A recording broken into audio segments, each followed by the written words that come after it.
Buongiorno a tutti, wir sind Metal Servala und heute auf unserer Casting Couch haben wir Moment of Madness. Salut zusammen. Du sollst mal kurz vorstellen.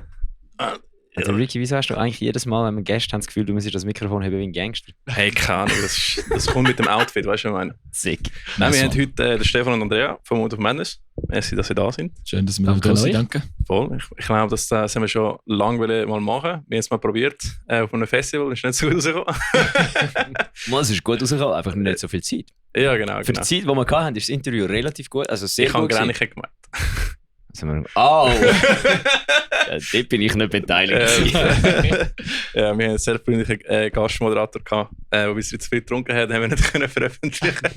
Aber heute. Und wir haben aber, stimmt. Wir haben schon können, wir haben nur nicht dürfen. Ja, wir haben am ICU-Festival haben wir einen ganz kurzen gehabt, weil ihr habt mir ganz am Schluss, glaube ich, genau. Genau, und jetzt sind wir endlich da im Studio mit den Jungs.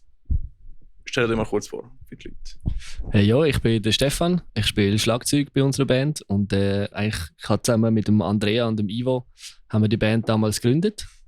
Genau, das heisst von Anfang an mit dabei. Mhm. Genau, ich bin der Andrea heute zusammen, auch von Anfang an dabei.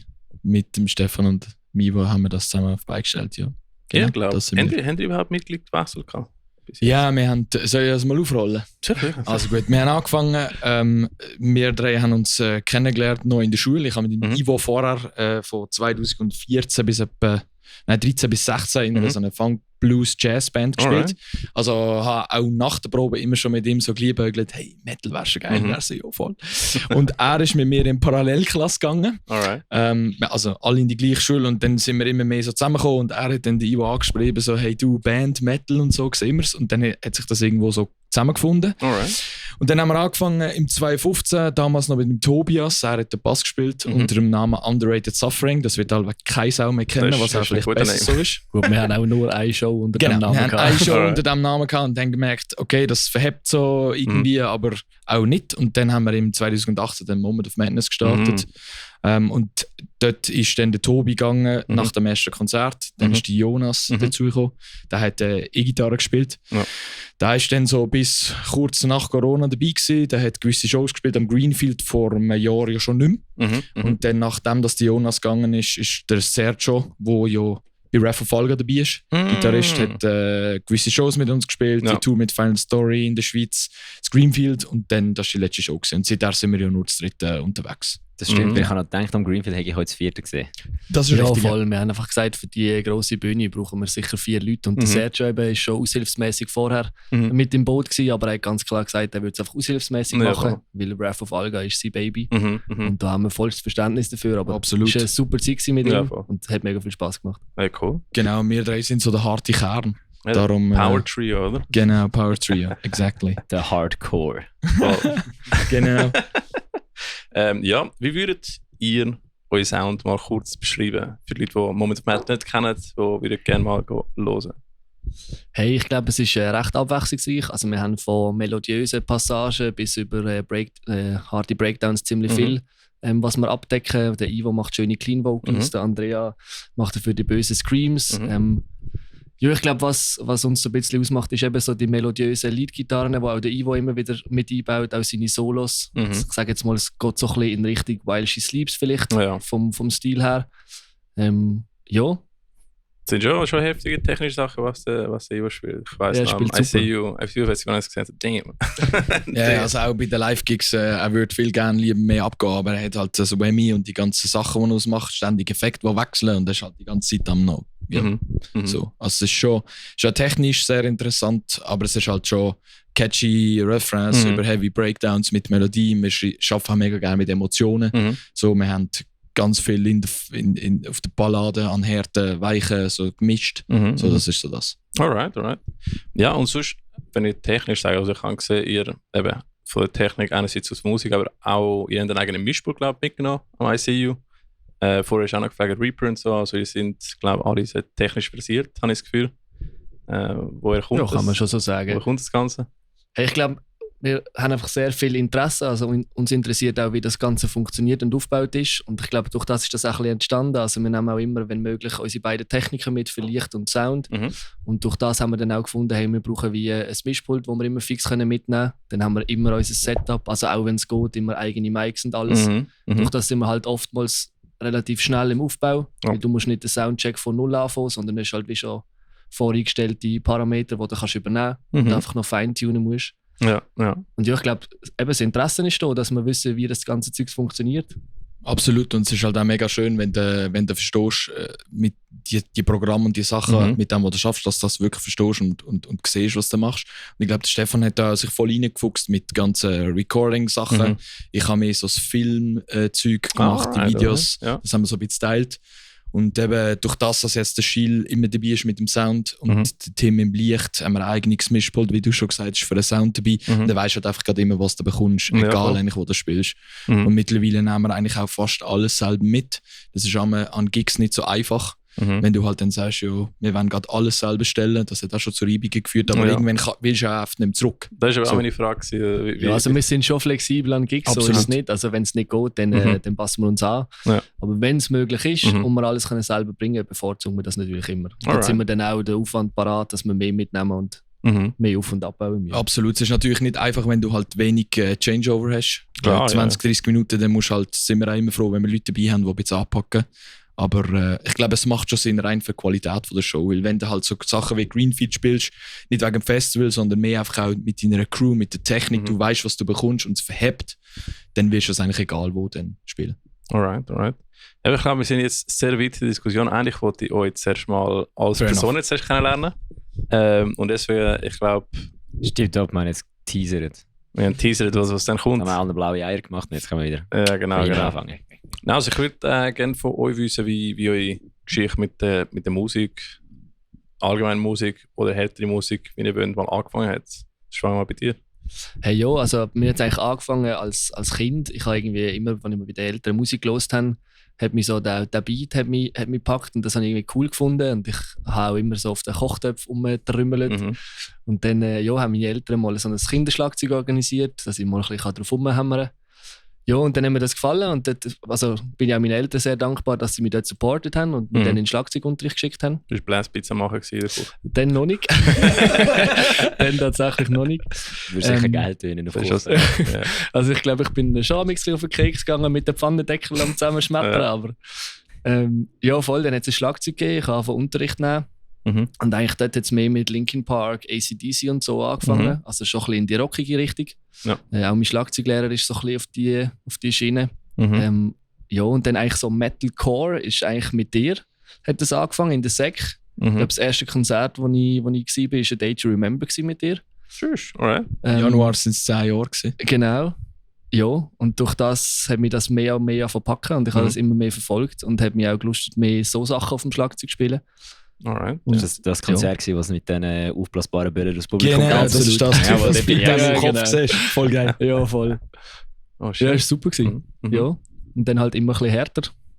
Und jetzt, eben, wie der Andrea schon gesagt hat, 2015 haben wir dann gefunden, wir wollen etwas Eigenes. Und das haben wir seither verfolgt. Ja, aber in dem Fall vor Moment of Madness keine andere Band gehabt. Tatsächlich nicht, nein. Interessant. Also ich habe mich so in der Schule und so ein paar Aufträge gehabt mit irgendwelchen Bands und auch im Schlagzeugunterricht haben wir wieder Konzerte gehabt, so, aber nicht Banderfahrung so. Alright, ja, krass, ja. Was ist bei dir? Hey, bei mir hat das früh angefangen mit einem sehr guten Freund von mir, der Thomas. Ich bin mit ihm aufgewachsen. Er ist 5-6 Jahre älter. Damals gesehen, jetzt logischerweise immer noch. Und er hat mir einfach seine Festplatte gegeben.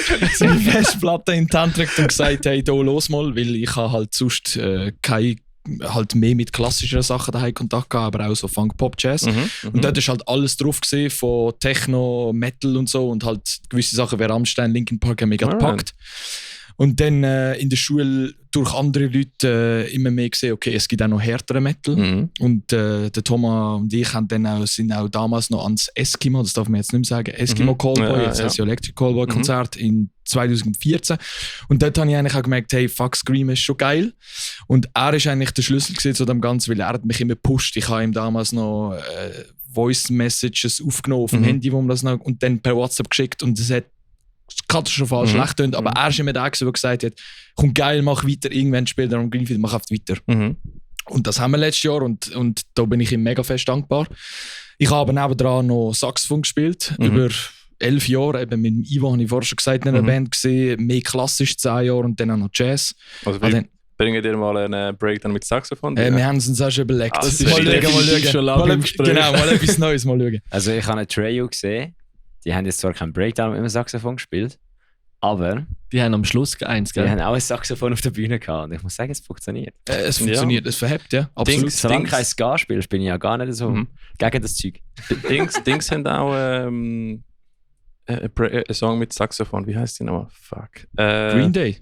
Die haben auch mal mit Saxophon gespielt im Hallenstadion, das weiß ich nicht. Aber dann ist das noch. Nein, ich meine die Band vom.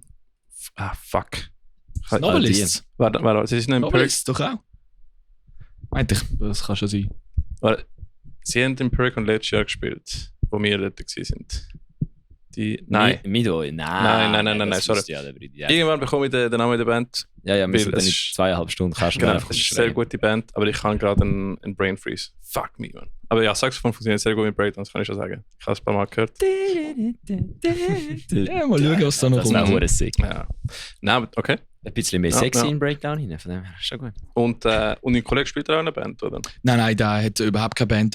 Der lost einfach gerne und konsumiert gerne Musik. Right. Zum Glück gibt es die Menschen auch. Sehr gut, ja. Genau, und um das noch schnell fertig zu machen, eben nach dem Ganzen auch an der Jazzschule, habe ich einfach gemerkt, hey, ich bin zu alt, um einen professionellen Weg in der Musik einzuschreiten auf dem Saxophon. Ich bin einfach zu alt gewesen und zu schlecht im Vergleich zu anderen. Ich bin 23 gewesen, gewisse sind 16 gewesen und der Aufnahmeprüfung und sind brutale die gewesen. Ich wusste, okay. Aber ist das Musik einfach genau gleich wie im Sport? So, kannst du effektiv zu Du kannst schon, weißt du, ich glaube, Musik ist so, entweder du wirst sofort berühmt, wie gewisse Künstler das schaffen, oder du hast einen langen, steinigen Weg, oder du schaffst es irgendwo mit drin. Aber ich habe gewusst, ich will nicht an die Jazzhochschule gehen mit zu schlechtem Niveau für mich selber persönlich und dann halt immer der Druck, okay, was mache ich nachher, Pädagogik oder nicht. Und ich habe sowieso gewusst, hey, ich fühle Metal zusammen mehr mit meinen besten Freunden an der Seite. Dann hast du klar gesagt, dass ich es nicht mache. Ich glaube auch, die Jazz- und Klassikwelt ist so kompetitiv, ist wirklich wie Sport. Aber es ist wie unsere Szene auch. Absolut kompetitiv und das ist ja auch schön. Aber ich habe einfach gemerkt, hey, ich bin am Mikrofon einfach besser als auf dem Saxophon. Ja. Du hast gesagt, Metal-Welt ist auch so kompetitiv. Hast du gesagt, oder ich finde schon. Es gibt mittlerweile mega viele gute Bands. Du wirst mega schnell gesehen auf den sozialen Medien. Du musst voll am Ball bleiben. Es ist so schnell lebendig geworden. Aber ich habe viel mit Social Media zu tun. Das ist nicht immer einfach. Ja, voll. Das ist echt. Aber das macht es einfach zugänglich für jeden Mann. Also, ich meine, jeder kann sich heute das Interface kaufen und kann daheim etwas aufnehmen. Also das ist gut. Gatekeeping gibt es nicht mehr wirklich so wie früher. Aber was ich meinte mit Jazz und Klassik, ist ja erst so Hierarchien, die aufgebaut sind, wo begrenzte Anzahl Plätze gibt, oder? Und dort ist mega wie Platz im Sportteam, oder? Habe ich das Gefühl. Metal das Gefühl ist so wie, es gibt Platz für alle, aber natürlich Visibilität ist ja begrenzt, oder? Es gibt nur noch so viel Platz im Feed zum Schauen. Ja gut, aber so eigentlich ist es genau das Gleiche. Das haben wir wir sind ja auch dort gewesen, am Greenfield Band Day. Sport Day, yes. Du meinst Slots? Eigentlich ja genau das Gleiche, wie das, was du jetzt gerade gesagt hast. Du hast quasi sehr viele gute Bands, aber du hast pro Festival vielleicht nur 2-3 Slots für neue Bands, die noch nicht im Festival bekannt sind. Ja, voll. Und dort reinkommen ist auch Squeezes, der Song von Paramore. Ja, Misery Business. Alright, nein, stimmt. Hast du auch so gesehen. Ja, aber ich glaube, im Metal gibt es auch, du kannst immer eine Alternative machen, du musst nicht immer ein Festival spielen. Du kannst auch einfach so eine Tour buchen oder so Venue spielen. Aber ja, hat etwas. Aber ja. Und du hast in dem Fall bist in Musikschule gewesen? Genau, Musikschule, auch an der gleichen Musikschule wie er. Mit Saxophon hat er aber auch noch zeitweise klassischen Gesangsunterricht genutzt, um alles richtig lernen, wie man richtig singt und schnauft und alles. Und dann weiss ich noch, ich meine Gesangslehrerin, die ewig klassisch gemacht hat, klassischen Gesang mit Schräggesang um die Ecke gekommen. Und dann ist sie zuerst ein bisschen besorgt fast, was da passiert, weil sie das halt nicht kennt. Und dann haben wir aber Schritt für Schritt uns an das zusammen angewagt und sie hat eigentlich das super interessant gefunden. Das ist aber geil. Und dann habe ich halt dort auch nochmal gewusst, okay, so wie ich es mache, tut es nicht weh und es verhebt lang und dann ist gut. Ja. Also findest du, klassisches Training hilft zum Metal schreien oder ist es andere Muskeln? Ich glaube, es muss nicht einmal klassisch, du kannst auch andere Sachen singen. Ich glaube, es geht einfach darum, du musst wissen, was in deinem Körper vorgeht und du darfst an der falschen Stelle nicht zu viel Druck geben, wie im Hals oder so. Ja. Weil wenn du falsch singst, verlierst du deine Stimme schnell. Darum sind ja alle nach dem Konzert heiser im Publikum, weil sie halt schreien, aber falsch. Also, aber halt natürlich schreien. Und ich glaube, wenn du die richtige Atemtechnik hast und weißt, was du wo machst, bist du safe. Was würdest du sagen, ist der eine Tipp, den du hättest gerne am Anfang geschaut hast? Hey, vielleicht jemand, der mich 1:1 begleitet, weil ich eigentlich alles selber gemacht mit YouTube-Tutorials, so glaube ich, wie es die meisten lernen. Ich würde sagen, schaut auf eure Gesundheit, dass ihr nicht eure Stimme kaputt macht. Es gibt genug Bands, die das gemacht haben. Und vielleicht auch oft mal, ich glaube, der goldigste Tipp, den ich geben kann, ist am Anfang nicht zu laut meinen müssen sein, weil für das ist ein Mikrofon da. Exakt. Ich glaube, du bist in einer Metalband immer das schliesslichste Instrument, aber du kannst mit dem Mikrofon so viel mehr Volumen rausholen aus den Lautsprecher. Dann mal schauen, was wo passiert, langsam anfangen und nicht drucken aus dem Hals. Ja. Das ist, glaube ich, auch das, was am meisten zu viel, dass du die Stimme am Anfang verlierst. Ja, das habe ich letztes Mal gemerkt. Ich habe mal einfach bei mir die angefangen, wenn wir in der Bar Konzert gespielt haben, um wieder in Screamen reinkommen, einfach mit meinen Kopfhörern hören. Weil sonst habe ich früher einfach immer mit der Büchse, also mit der PC-Lautsprechern angelassen. Und dann habe ich mich eigentlich selber gar nicht gehört screamen. Ja. Und dann ist es viel besser gekommen am Abend, weil ich gemerkt habe, was da rein tut und nicht gehört habe, wie es tönt. Ja. Dann hat es am Abend besser tönt. Und ich bin am Abend nicht am Arsch gewesen, weil ich einfach irgendwie so gemerkt habe, okay, nein, der geht gar nicht. Von dem muss ich jetzt schauen, dass ich da anders reinkomme. Und das ist das, was du ja auch gesagt hast. Und unbedingt einsingen.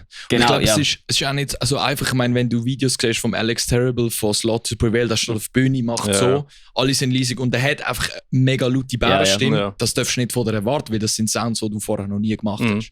Auch ich bin ohne Mikrofon nicht der lauteste, aber muss ja nicht, weil das ist es da. Ja, das ist also ich meine, du hast jeder ist anders laut. Ich meine, der Ricky ist letzte Woche bei uns auf die Bühne gekommen, als er das Mikrofon reingereiht hat, habe ich nichts mehr gehört. Ich habe noch nicht gehört.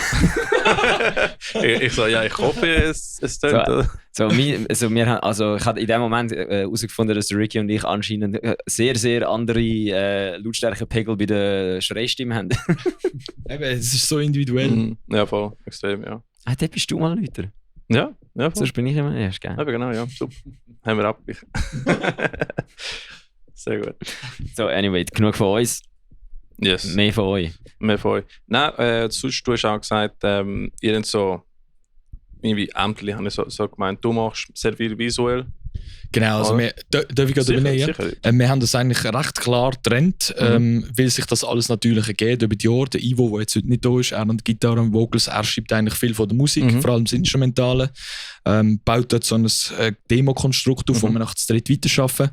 Was du machst, kannst du noch ganz selbst sagen und ich mache mehr einfach Social Media, so jetzt fangen wir wieder an mit Behind-the-Scenes-Videos, haben wir früher schon gemacht, aber haben wir dann nicht mehr gefühlt und jetzt machen wir es wieder. Haben wir am übermorgen den ersten Termin wieder und alles, was so ein bisschen auch mehr Schreiben hinter den Kulissen anbelangt, mehr, aber so mit nicht Booking, sagen wir es mal so. Okay, ja. Und du, was machst du? Hey, ich mache so ein bisschen das Organisatorische, also alles, was eben Bookings und so anbelangt, Konzertorganisation, wie kommen wir dorthin, wer kommt alles mit. Ja. Eben Konzert organisieren an sich, plus so Buchhaltung, Accounting, alles so ein bisschen administrativ, kann man sagen. Und Merch. Also wenn ihr etwas bestellt, genau, dann Merch, das läuft alles über mich. Webseiten, eigentlich so diese Sachen. Alright, sehr professionell, muss ich sagen. Also ich bin sehr beeindruckt. Ja. Ja, und ich glaube, es verteilt sich auch gut. Also es hat jeder so ein bisschen seine Aufgaben und es hat jeder etwa ähnlich viel zu tun. Von dem her ist das noch gut. Und, also eben, und das hat sich einfach so ergeben. Und wir kennen uns jetzt schon so lange, wir wissen ganz genau, wie jeder schafft und können uns dort ergänzen, wo es passt. Und ich meine, ich muss keine Songs schreiben, ich kann weder Gitarre spielen noch. Ich kann mit einem Song gut arbeiten, aber ich kann ihn nicht schreiben.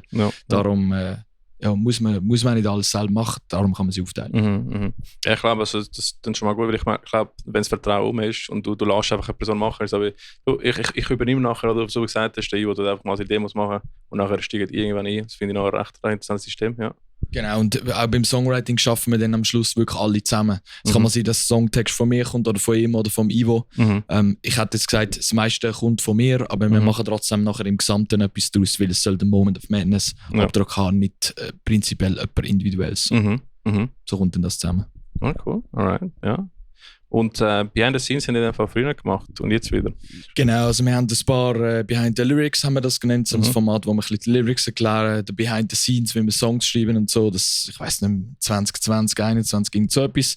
Dann haben wir das einfach pausiert, weil wir andere Sachen hatten und jetzt haben wir gerade für YouTube, habe ich jetzt gerade heute noch neue Sachen fertig geschnitten und so, dass es einfach noch professionell daherkommt. Wir haben jetzt unser Studio fertig gebaut, wir haben im Bandraum noch so eine Ecke gemacht mit einem schönen Studio, weil wir halt auch wissen, wenn Content, dann muss es richtig gut sein. Das ist so unser Credo bei allem. Und haben die noch Behind the Scenes gemacht, wenn wir am Bauen waren? Nein, das nicht, aber wir haben so mit Holzplatten eigentlich so einen Hintergrund gemacht und das war aber eigentlich ein bisschen misslich gewesen, weil das Licht hat es immer reflektiert.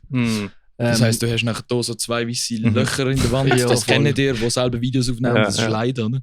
Genau. Und dann haben wir halt auch, das Licht ist nicht so optimal gewesen, jetzt haben wir das eigentlich alles optimiert. Wir haben eine Kamera von Andrea, wir haben neue Lichter zum Beleuchten, wir haben einen neuen Hintergrund, also. Alright. Genau. Geil. Ja, weil wir einfach auch gemerkt haben, wenn der Content postest, es gibt so viel guten Content auf Instagram und auf YouTube und wenn du etwas machst, dann muss es einfach geil sein. Ja, nein, das ist ein gutes Thema, weil ich meine, ich bin immer konstant überlegen, okay, was kann eine Band sonst noch für Content machen? Ich meine, du kannst Musik machen, aber scheinbar ist nicht immer genug. Dann musst du irgendwie noch so Behind the Scenes machen oder machst einen Podcast zum Beispiel. Ja, super, absolut. Das ist mega cool. Ich sage jetzt mal, es hören wahrscheinlich nicht so viele Leute, wie nachher unsere Musik hören. Oder schauen es nicht so viele Leute. Auch ich meine, für die, was interessiert, ist es cool, wenn es existiert. Zum Beispiel While She Sleeps macht das ja auch mit Sleep Society. Du zahlst monatlich und kriegst dafür den ganzen Background noch mit. Und wir finden einfach, hey, es ist cool, die Leute supporten uns so oder so, die unsere Musik hören. Und warum nicht denen auch etwas geben? Eben wie du gesagt hast, wenn es jemand interessiert und der Content da ist super. Ja, du kannst vor allem eine Zeit überbrücken zwischen den Releases. Das ist ja auch immer so etwas, was als Local Band, also als kleinere Band damit struggles, weil du kannst ja nicht, wenn du nicht alles selber produzierst, kannst du ja schlecht einfach immer einen Song schreiben und dann ins Studio gar einen den aufnehmen und dann wird es kosten viel, wenn du das alles einzeln machst.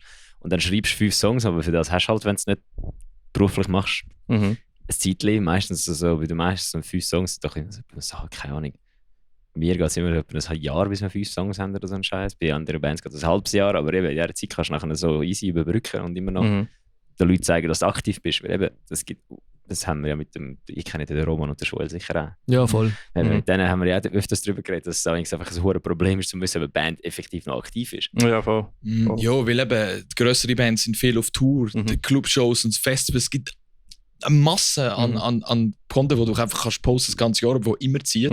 Wenn du das halt als Band nicht hast, musst du halt andere Lösungen finden. Und durch das, dass der Content immer schnelllebiger wird, bin ich gespannt, wie das nachher ankommen wird. Habe ich euch ja auch gefragt, bevor wir hier angekommen sind, hey, wie ist es so bei euch? Darum musst du immer am Ball bleiben, absolut. Definitiv. Nein, ich glaube, also ich finde, das ist bei mir, also ich finde, die Leute unterschätzen damals wie hoch der Value ist von die persönliche Connection mit den Künstlern. Also ich bin so einer, wo ich suchte immer die Behind-the-Scenes-Documentaries. Letztens habe ich noch eine neue Band entdeckt, Speed, HC. Hat es mit Flöte übrigens. Nice.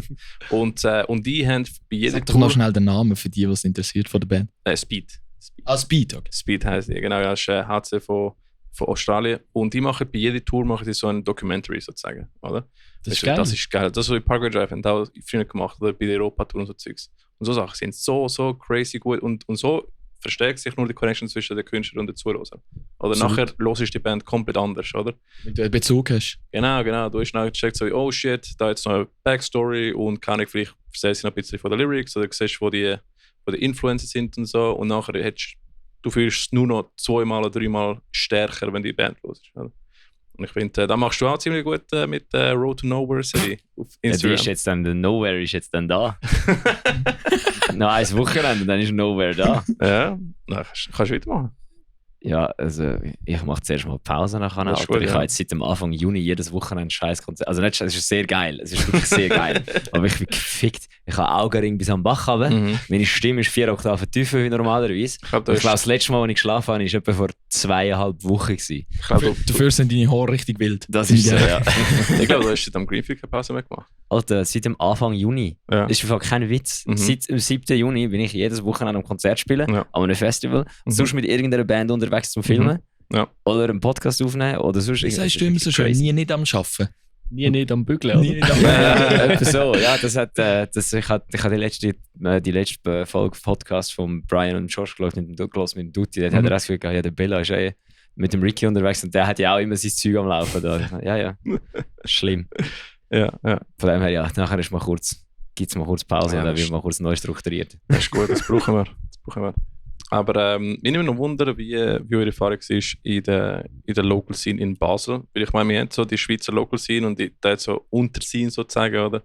Wir kennen es halt ein bisschen von Zürich. Wie war es eigentlich bei euch in Basel? Was gibt es so für Bands? Wie war der Zusammenhalt bis jetzt? Hey, also wir haben so einen WhatsApp-Chat, Core Basel, wo man eigentlich, ich glaube der Roman hat das sogar ins Leben gerufen. Das ist vom Roman ausgekommen. Wo so ein bisschen die Local Core Bands von der Region Basel drin sind. Es hat auch noch, glaube ich, 2, 3, die aus Lörrach oder Weil oder so in der Region kommen. Das klingt nachher Roman in dem Fall. Ja, ich glaube, es war auch gewesen. Ich muss aber sagen, der hat sich jetzt, ich glaube seit Corona, hat sich da ein bisschen abgeflacht und es ist nicht mehr so viel gegangen. Aber da muss man aber auch sagen, dass wir auch nicht viel gemacht haben dafür. Das dürfen wir nicht vergessen. Absolut. Und vorher hat es so 1, 2 Treffen gegeben, wo man sich einfach, einmal ist es glaube ich in der Valhalla in Basel, wo wir uns einfach getroffen haben, ein bisschen austauscht haben. Das ist eigentlich mega cool, weil jeder hat ein bisschen andere Erfahrungen und du kannst auch von denen profitieren, oder? Aber ja, in letzter Zeit... Ich würde jetzt nicht von einer lokalen Szene schwätzen. Okay. Also man kennt sich und man weiss, wo man hin müsste. Alright. Es hat ein bisschen abgeflacht tatsächlich. Das könnte man eigentlich mal wieder ein bisschen mehr ins Leben rufen. Absolut. Einfach mal jeden Tag ein paar Memes schicken. Ja, genau. Also es ist schon immer wieder mal etwas gekommen, so wenn jemand einen neuen Release hat oder das Video oder so, dann hat man es da rein geschickt und so. Aber sonst...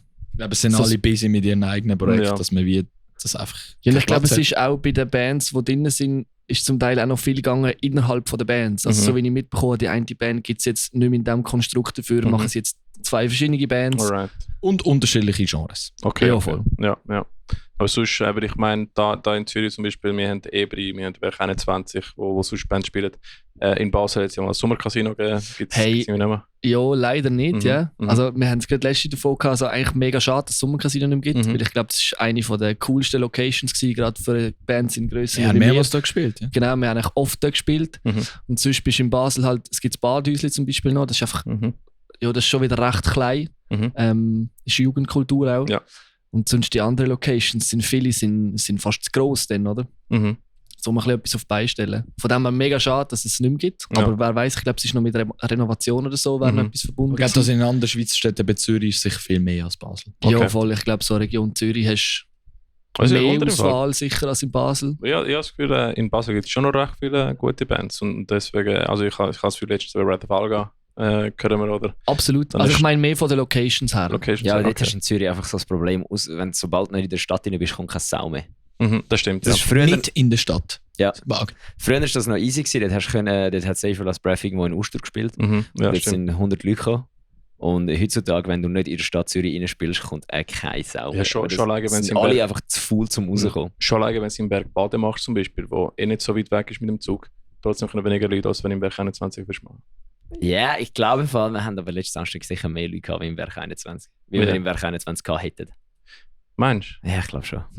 Meinst du nicht auch, meint ihr nicht auch, es liegt auch daran, dass man mittlerweile wie überschwemmt wird von anstehenden Konzerten? Das ist jeden Tag, das ist noch. Ja, das definitiv. Alle wollen ja, dass die Leute an eigenen Konzerten, das ist vielleicht auch so. Ja, ich meine, was war das gewesen, dort, wo etwa 7 Konzerte am gleichen Tag waren? Dort war das Safer Last Breath Konzert in Zürich. Dann war das Moshfest in Bülach. Sonst noch 4 andere Metalcore-Konzerte im Kanton Zürich. Das stimmt. Das ist etwas, wo wir halt in Corona mit hatten. Dann ist es so, ja, shit, cool, wenn es wieder Konzerte gibt, jetzt gibt es halt wieder. Aber das Ding ist, ich glaube im Fall nicht, dass es mehr Konzerte geworden sind. Nein. Ich glaube einfach, wir kommen jetzt mehr mit über. Das glaube ich eben auch, ja. Das ist auch so, ja, das Gefühl, ich habe fast das Gefühl, früher hat es noch mehr so Hundsverlochete gegeben, die irgendwo in der Ramseen, irgendwo beim Dorfbauer in der Scheune mit 200 Leuten Abriss gehabt hast. Ja, also ich glaube, dadurch, dass wir den Podcast angefangen haben, wir sehen einfach viel mehr, oder? Wir tun extra auf das achten, um nachher irgendwie auflisten, oder? Früher habe ich so mitbekommen, zum Teil, nachdem es schon passiert ist, so shit, ich hätte gerne zu dem Konzert gegangen. Ja, also hauptsächlich letztes Dienstag ist Bad Religion Konzert und ich hocke so die heimgesehen Instagram-Stories und denke so, hä? Ja, du kannst ja nicht alles auf dem Schirm haben. Ja, aber das ist eine Show, die der Umi gebucht hat. Wie habe ich das nicht mitbekommen? Ja, okay, fair. Ich meine, aber das stimmt, es gibt so viele, so, du siehst mal den Feed und irgendwo kann etwas einfach überfliegen und ist einfach komplett verpasst. Das gibt es auch. Ja, absolut. Ja. Prost. Ja, Cheers. Was ihr wollt, kann nehmt einfach. Dankeschön. Danke. Fuck, ist heiß, Mann. Ist zu heiß. Sollen wir gehen? Ja gut, ich habe das Basel, ihr seid so ja gewöhnt mit warm. Ja, das stimmt, wir haben am meisten Wärme, meistens, wenn es überall schön ist, bei uns immer noch heiß. Der Kollege sagt immer, die Szene von Harry Potter im Wald hat es nicht im Wald gedreht, sondern einfach zu Basel, sodass es nicht so grosse Spinnen hat. So gut. Aber Dings wegen Locations zum Beispiel. Also ich weiss, in Basel kennen wir ja Z7 und sonst gibt es. Also ich habe letztens die Valhalla. Ich darf das Z7 nicht mehr haten. Du kannst nicht mit Karten zahlen. Okay, und es wird nicht abgerissen. Also ich darf es nicht mehr haten. Es hat alles, was ich kann, alles, was ich ständig anzweifelt habe an dem Ding, hat sich geändert. Von dem her. Ja, voll. Aber zum Beispiel letztens habe ich Valhalla Basel kennengelernt, wo wir gespielt haben. Ich war so, shit, ich habe immer wieder von dem gehört, aber ich habe nicht gewusst, es ist so gross. Ich habe gemeint, es ist eben von Basel, oder? Es war so ein bisschen grösser gewesen. Und was haben die sonst noch für ein bisschen besser eingerichtet. Hey, mega. Also ich habe es mega cool. Aber Valhalla macht noch nicht so lang. Deswegen. Nein, das ist noch nicht lang. Ja, voll. Und Z7 ist halt, hat halt seine Größe. Aber genau, ja. Da kannst du vielleicht höchstens mal drauf hüpfen, wenn irgendwie eine Band im Sommer auf der Festivaltour einen Support braucht. Ich glaube, es wäre überrissen, wenn wir jetzt dort eine Show machen. Das würde sich nicht lohnen, niemals. Aber ich bin mir sicher, ihr hättet mehr Leute wie die Emil Bulls, wenn ich sie mal schaue. Ist das so schlecht gewesen? Also das ist vor etwa... Wann ist das? Das ist der... Oh fuck, Alter, das war ein Butch, sein 20. Geburtstag gewesen. Das ist... oder 21, das war fast ein Jahr her. Ja. Jetzt sind etwa 50 Leute gewesen, höchstens. Das ist schon krass. Schade. Das ist im Z7 noch crazy. Ja, fix. Weil dann stehst du auch dort und fragst dich, was mache ich jetzt? Ja, weil dann du fühlst dich auf der Bühne zwar nicht mehr beobachtet, aber Alter, weißt du, wie fühlst du dich beobachtet, wenn du in einem Saal, wo 2000 Leute im Platz haben, nur mit 50. stehst? Alter, da hast du das Gefühl, da schaut schaut jeder von der Band an im Fall. Aber wir haben ja auch grosse Festivals gespielt bis jetzt, oder? Mal gucken. Impericon haben wir gespielt. Genau. Ja, voll. Dort haben wir auch mehr Licht gehabt als sämtliche andere Bands bis zu SLA Dying an Klaus. Ja, der hat dem Team alles gegeben, was er gehabt. Das habe ich sau geil gefunden. Wir sind reingekommen und nachher kommt zu der Kollege, Hauptsache der Support Act hat besseres Licht als alle Bands, die nachher werden spielen. Ja, aber da sehen wir halt auch wieder, das hat nichts mit Überheblichkeit zu tun, sondern das ist einfach auch, wir haben einen Anspruch an unsere eigene Show und der Team kommt immer mit neuem Licht und neuen Ideen und wir finden es halt selber richtig geil. Es sieht auch geil aus. Genau, das freut uns, das ist das Ziel, merci vielmals. Und eben, wenn das halt mal dran schmeckst und merkst, ist es schon geil, also machen wir es einfach immer, wenn es geht. Ja. Und ich glaube, dem Team geht es gleich wie uns. Ich meine, dann lernst du wieder etwas Neues und denkst, oh cool, das will ich irgendwie umsetzen oder integrieren und ihm geht es halt genau gleich mit dem Licht, er lernt wieder etwas Neues dazu und er hat ein neues Pult oder das wäre noch geil. Ich meine, er macht sonst ganz viele verschiedene Acts, auch das Wochenende ist er, glaube ich, am Hill Chill Festival irgendwo in Basel gesehen und mit Metal kannst du halt mit Licht alles gehen, oder? Und dann ist er auch so, also machen wir Jungs. Voll. Und wo habt ihr denn euer Team kennengelernt? Wir haben einen Tontechnik-Dude und einen Licht-Dude. Genau. Hey, tatsächlich eigentlich im Badhäuschen ist das gewesen, oder? Yeah. Der Schill ist gekommen mischen. Und dann sind wir irgendwie ins Gespräch gekommen und die beiden sind auch so ein bisschen Haustechs im Sommercasino zu Basel. Alright. Und dort haben wir dann auch wieder den ersten Gig als Moment of Madness gespielt. Dann sind wir irgendwie so ins Gespräch gekommen und ja, dann hat sich das so ergeben. Und das Lustige ist, ich habe 2018 oder 2017, glaube ich, mit unserem Tontechniker im Jugendjazzorchester gespielt. Er Gitti und ich sage es, wir haben uns einfach so kennt, aber jetzt nicht gross auf dem Schirm gehabt, weil wir einfach zu viele Leute hatten und so. Und dann plötzlich, du bist ja noch Tontechniker. Hey, ich kenne dich, gell? Das war lustig gewesen. Genau, dort haben wir die kennengelernt. Und seither ist das eigentlich etwas Fixes und immer wenn sie können, kommen sie mit. Geil. Ja, das ist schon mal cool, mit der Licht im Fall. Ja. Eben, und es ist halt ein Wiedererkennungswert, es macht Spass, es kommt anscheinend mega gut an, was uns mega freut. Und eben, Live-Sachen sind das, wo der Mensch bleibt. Du musst halt geben, was du kannst. Ich glaube, Lichtthemen sind die am wenigsten gemacht werden. Mit Licht kannst du am meisten machen. Eben. Du kannst so viel machen. Wenn ich müsste auswählen zwischen dem eigenen Mischer mitnehmen oder eigenem Lichtler, würde ich den eigenen Lichtler mitnehmen. Weil einen guten Mix vor und raus kriegst du schnell mal noch an. Aber wenn einer hast, der deine Songs kennt und weiss, wie das Lichtpult bedienen, dann hast du nämlich absolutes Chaos auf der Bühne. Dann hast du Krieg und Verderben und wenn es muss chattert es und wenn es muss Licht haben, dann hat es Licht und dann bist du nicht irgendwie ein Breakdown am Spielen und das Licht ist an und bei der Ballade kommt plötzlich der Strobo rein. Ja, voll. Das macht so viel aus, das stimmt. Das ist definitiv etwas, was ich heute lernen kann. Weißt du, also ich mache Licht für die Verses, ist gut. Das ist gut. Finde ich geil. Nice. Nein, sehr kannst du erst nächstes Jahr wieder. Außer du kommst mit auf Polen. Nein, aber wir haben keinen Platz mehr im Bus. Wir haben eine Tour in Polen. Wir spielen am Freitag und am Samstag in Polen. Geil. Das wird absolut blöd. Am Donnerstag fahren wir los, dann pennen wir in Deutschland, dann fahren wir auf Breslau, spielen dort. Cool. Fahren auf Warschau, spielen dort. Fahren 14 Stunden heim am Sonntag. Kommt jetzt der Umi mit? Der Umi ist ja dort, weil Metallica spielt am Freitag in Warschau und am Sonntag in Warschau. Und am Samstag spielen sie nicht. Das heißt, jetzt müssen wir irgendwie all die hohen Metallica-Fans, die dort sind, einfach nur zu unserem Konzert kriegen. Geil. Ja, genau. Oder? Oh ja, er hat gesagt, er sei dort, von dem Cool. mal schauen. Geil. Ah, das ist so lustig. Allerdings, erzähl mal, wie es eure Festivalerfahrung war bis jetzt. Das nimmt mich noch recht wunder. Willst du eins, ich eins? Welches willst Ich fange sonst an mit Gränichen. Mhm. Das haben wir eigentlich mega am Umi zu verdanken. Ich glaube, der Umi kennt Ivo? jemand verwandt vom Ivo. Mhm. Und ich meine, wir hatten das erste Album released und eigentlich kurz darauf eigentlich hat der Umi uns mal angefragt, ob wir Bock hat, am Gränichen zu spielen. Und für uns ist das natürlich gerade mega, hey, wir sind mega oft am Gränichen gewesen, oder? Und es ist ein mega geiles Festival. Und dann haben wir natürlich sofort gesagt, hey, jo, absolut, machen wir. Und dann ist es aber halt zweimal verschoben worden wegen Corona. Und dann haben wir aber ein Jahr dann drauf, wo es wieder stattgefunden hat, haben wir dürfen spielen. Und das war mega cool gewesen, also... Ist das 22? Ja, 22. 22. Alright, ja. Genau, und es war absolut cool gewesen. Also eben, es ist eins von unseren Lieblingsfestivals in der Schweiz. Es ist klein, aber es ist so gute Bands. Die Leute sind so sympathisch und super organisiert so fürsorglich, wirklich von A bis Z auch auf der Bühne, Technik wirklich, kannst du nichts sagen, es war super gewesen. Ja, und ich glaube, es ist auch, was ich am Gränichen auch cool finde, ist, sie bieten jungen Bands auch eine mega Chance, wie jetzt zum Beispiel uns, eben, dass der Umi sagt, hey, ich buche die, und wir haben eigentlich noch nichts gehabt, also nichts Grosses erreicht. Da sind wir mega dankbar dafür. Und das ist auch cool. Wir haben auf der kleinen Stage gespielt, im Zelt, und es ist einfach abgegangen. Die Leute haben mitgemacht. Die kleine Stage. Kleine Stage, genau. Kleine Stage. Und das ist halt für uns dann auch schön gewesen, um zu sehen, okay, das verhebt. Ja. Das verhebt voll und genau. Das ist geil, der Umi hat ein gutes Näschen für Band buchen an das Festival. Genau, Ja, das ist das- Shit. Ja, Das und er ist ist auch ein wirklich- mega sympathischer Typ. Absolut. Und das macht halt das ganze Festival mega herzlich, und das finde ich mega schön. Ja. Aber du siehst natürlich schon den Unterschied natürlich von Gränichen zu Greenfield, ist ja auch logisch. Dann nehme ich ist- Wunder jetzt den Vergleich, den ihr jetzt erzählt. Einfach Hey, zum Greenfield ist halt natürlich eine Riesenorganisation, oder? Also Greenfield hat von uns viel, viel mehr Infos im Vorlauf wollen.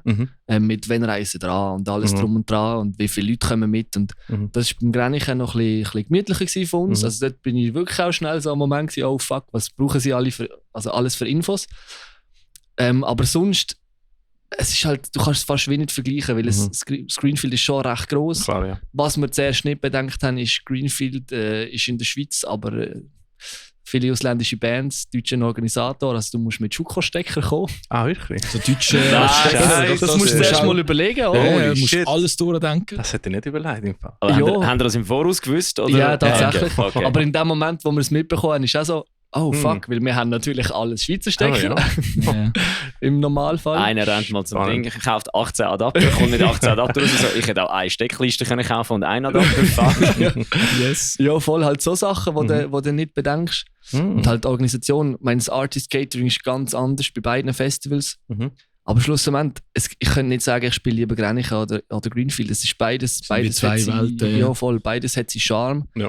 Und beides ist eine mega Erfahrung gewesen. Beim Gränichen bist du halt als Artist noch viel näher bei den Leuten gewesen. Das ist einfach Grösse, ich glaube. Es ist weder gut noch schlecht. Also meinst du jetzt auf der Bühne oder generell? Ja, allgemein. Auch behind the scenes ist einfach nicht alles mega weit weg. Und am Greenfield ist als Artist-Bereich alles komplett trennt. Ja. Das ist halt auch der Grösse geschuldet. Muss ja auch mit diesen Künstlern und Künstlerinnen, sonst würden die Leute durchgehen. Aber das Greenfield ist auch noch für uns extrem spannend gewesen. Einerseits hinter den Kulissen, technisch. Die ganze Organisation haben wir gemerkt, okay, wir sind ready. Und ich weiss noch ganz genau, wir haben am Nachmittag, glaube ich, 2:45 gespielt und ab der 1 haben wir einfach arbeiten und wir sind irgendwie am 2:45 fertig gewesen und haben dann noch eine ganze Stunde gehabt bis zum Gig und die Leute Backstage auf der Stage haben uns gesagt, ja, die sind fertig. Wir so, ja, wir sind ready. Die haben es selber nicht können glauben. Das war aber schon lustig gewesen, weil wir sind mit dem Anhänger angekommen und du hast immer Stagehands dort, die dir helfen ausladen. Und die haben uns fast so ein bisschen ausgelacht, so, ist das alles, was ihr mitnehmen, das Material? Weil ja, halt die grossen Bands, die fahren da mit LKWs zum Teil auf, oder? Aber ich meine, wir haben alles dabei gehabt, wir haben Licht dabei gehabt, wir haben das Mischpult dabei gehabt. Mischpult haben die auch mitgenommen? Ja. Alles eigene Equipment, Alright. Drums, Mics, Musst alles. im Greenfield, glaube ich, auch den eigenen Mischer oder Mischpult haben, oder nicht? Oder? Du kannst. Ich wenn bin ich's gar richtig nicht im Kopf sicher im Fall. Das kann ich dir nicht auswendig sagen. Also gut, für den Band-Contest-Gewinner ist es ja vielleicht nochmal etwas anderes. Ja, es ist immer ein bisschen anders. Wir dürfen da leider nicht zu viel dazu sagen, aber ja. Aber was sicher schön war am Greenfield zu sehen, dass es wirklich nochmal verhebt, nochmal auf einer grösseren Stage. Und es ist ein grosser Schritt zwischen Gränichen Zelt und Greenfield Eigenstage. Und das hat mega Spass gemacht. Auch die Crew ist nochmal zusammengewachsen mit Ton und Licht. Und die Leute haben es mega gefeiert. Das war eine schöne Erfahrung. Ja. Um mal zu sehen, okay, grössere Stages, Konzept verhebt. Wie wann ist es am Greenfield? Was nochmal? Welches Jahr ist es? Hey, letztes Jahr. 23. Stimmt. Genau. Ja. Da bist du ja gewesen. Sehe, habe ich gesehen. War gut. Sehr geil, danke. War gut, diese. Ja. Ich bin zwar hingestanden, weil ich komplett am Arsch war, aber Alles das gut. ist der Temperatur geschuldet. Samstag Ja. mega Wir haben auch gerade die heißeste Stunde verwünscht an diesem Tag. Gerade Glück gehabt mit allem. Von Ja. dem her ist gut Ja, gewesen. also- lieber das, als wenn es komplett pisst. Oder? Oder Absolut. Letztes Jahr war wirklich tragisch, gewesen, was Hitze angegangen ist. Also ich bin wirklich die ganze Zeit... Das Jahr eher das Gegenteil, so ein bisschen. Ja. Also ich habe trotzdem das heiß gehabt meistens. Ja, das Jahr war wirklich so, gewesen, du hast gedacht, jederzeit wird es pissen und es ist einfach Ja, aber fast nie das gekommen. Problem ist, die Sonne hat halt trotzdem Ja, durchgeballert das in den stimmt, Bergen das oben. Und stimmt, dann ja. hast du so, ja, dann hast du das Problem gehabt, es ist bewölkt, aber du bist trotzdem nicht im Schatten gestanden. Und dann Ja. hast du gedacht, ja gut, es ist nicht so heiß, man kann schon ein paar Bierchen trinken. Dann hast du die paar Bierchen gegönnt und dann ist plötzlich so, warte, aber eigentlich bin ich jetzt doch auch sehr dehydriert, weil ich doch auch viel zu viel warm habe. Naja, ist ja gleich. Ja. Voll. Ja, und was noch lustig ist, haben wir auch nicht bedenkt, auf der Eigenstage scheint halt am Nachmittag zwischen 12 und 5 Uhr die Sonne absolut voll auf der Stage. Sonnencreme drauf da voran. Das nicht, aber ich habe gemerkt, nach 2 Songs ich muss schnell ein bisschen runterschrauben, wenn ich die nächsten 25 Minuten auch noch durchhalten will, weil wenn du abgehst und es ist einfach 35 Grad gefühlt, Ja. musst du die Energie ein bisschen bündeln. Ah, Das war auch nochmal eine lustige Erfahrung, wo du sonst auch nicht denkst, dass sie machst. Und von dem her ist es cool gewesen. Das Ja, stimmt. und Empirican hast du noch wissen. Yes. Hey, Empirican ist auch cool gewesen. Wir haben dort auch mit dem Umi, Mainland hat ja dort einen Opener gesucht und haben uns dann gemolden und das hat dann sehr kurzfristig doch noch passt.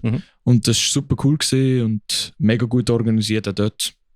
Cooles Festival und es sind mega viele Leute schon dort gewesen, vorher, also von Anfang an. Das war auch schön gewesen. Ja. Das ist Absolut. das Einzige, was ich mir extra muss sagen, ist weniger cool im Komplex. Die Leute verstreuen sich mehr. Wirklich? Hey, aber ich habe das Gefühl gehabt, also für das wir am Freitagnachmittag Opener gespielt Ja, haben, es sind viele Leute sind dort schon gewesen. mega viele Es sind Leute viel, aber ich dort habe nicht das Gefühl, ich habe bei Whiteout das Gefühl gehabt, es sind mehr Leute drin gewesen, aber es sind offensichtlich nicht mehr Leute gewesen. Sie sind einfach im Komplex, hast du ein bisschen, ist das Ganze nicht kompakter. gebündelt. Du Ja. hast neben der Bühne nicht so viel, also neben dem Dancefloor nicht so viel Platz, um dich zu vertun. Stimmt, ja. Weil du kannst nicht wirklich raus, also mal du kannst raus, aber dann bist du draussen und im Extra kannst du in dem ganzen Haus rumrennen und da auf den Balkon Das und so. Einzige, was im Extra nicht so einfach war, ist, es hat ja keinen Fotopit gegeben. Ja, Dort mit dem Gestell, das so ist, und dann ja, Treppe. Also es ist eigentlich die Treppe, die runtergeht und dann so mit Gestell und Metall und zum Abräumen und Aufbauen. Für uns ist es nicht so schlimm gewesen, weil wir haben nicht viel gehabt im Vergleich zu anderen Bands. Aber es war halt die haben mega ja kacke gewesen. alle vor und runter müssen, Ja, gell? mega. Shit. Also es ist halt die Location. Ja, ist ja ja. nicht schlimm. Ja. Macht man das Beste daraus. Ja, ja. Ja, ihr habt mal, Kelly hat mal ein Cover gemacht von Linkin Park. Ja, voll. Genau, das ist auch immer noch mit Abstand der meistgelöste Song. Das ist logisch. Was mega schön ist, mit diesem Song, der ist mega gut angekommen und hat so den Moment of Madness Touch bekommen. Mega. Also, ja, es ist nicht, wirklich nicht ein 1:1 Cover von Linkin Park, da merkst du wirklich so den eigenen Touch. Aber wie haben die das eigentlich so Konzept gemacht, oder wie ist sie auf die Idee gekommen?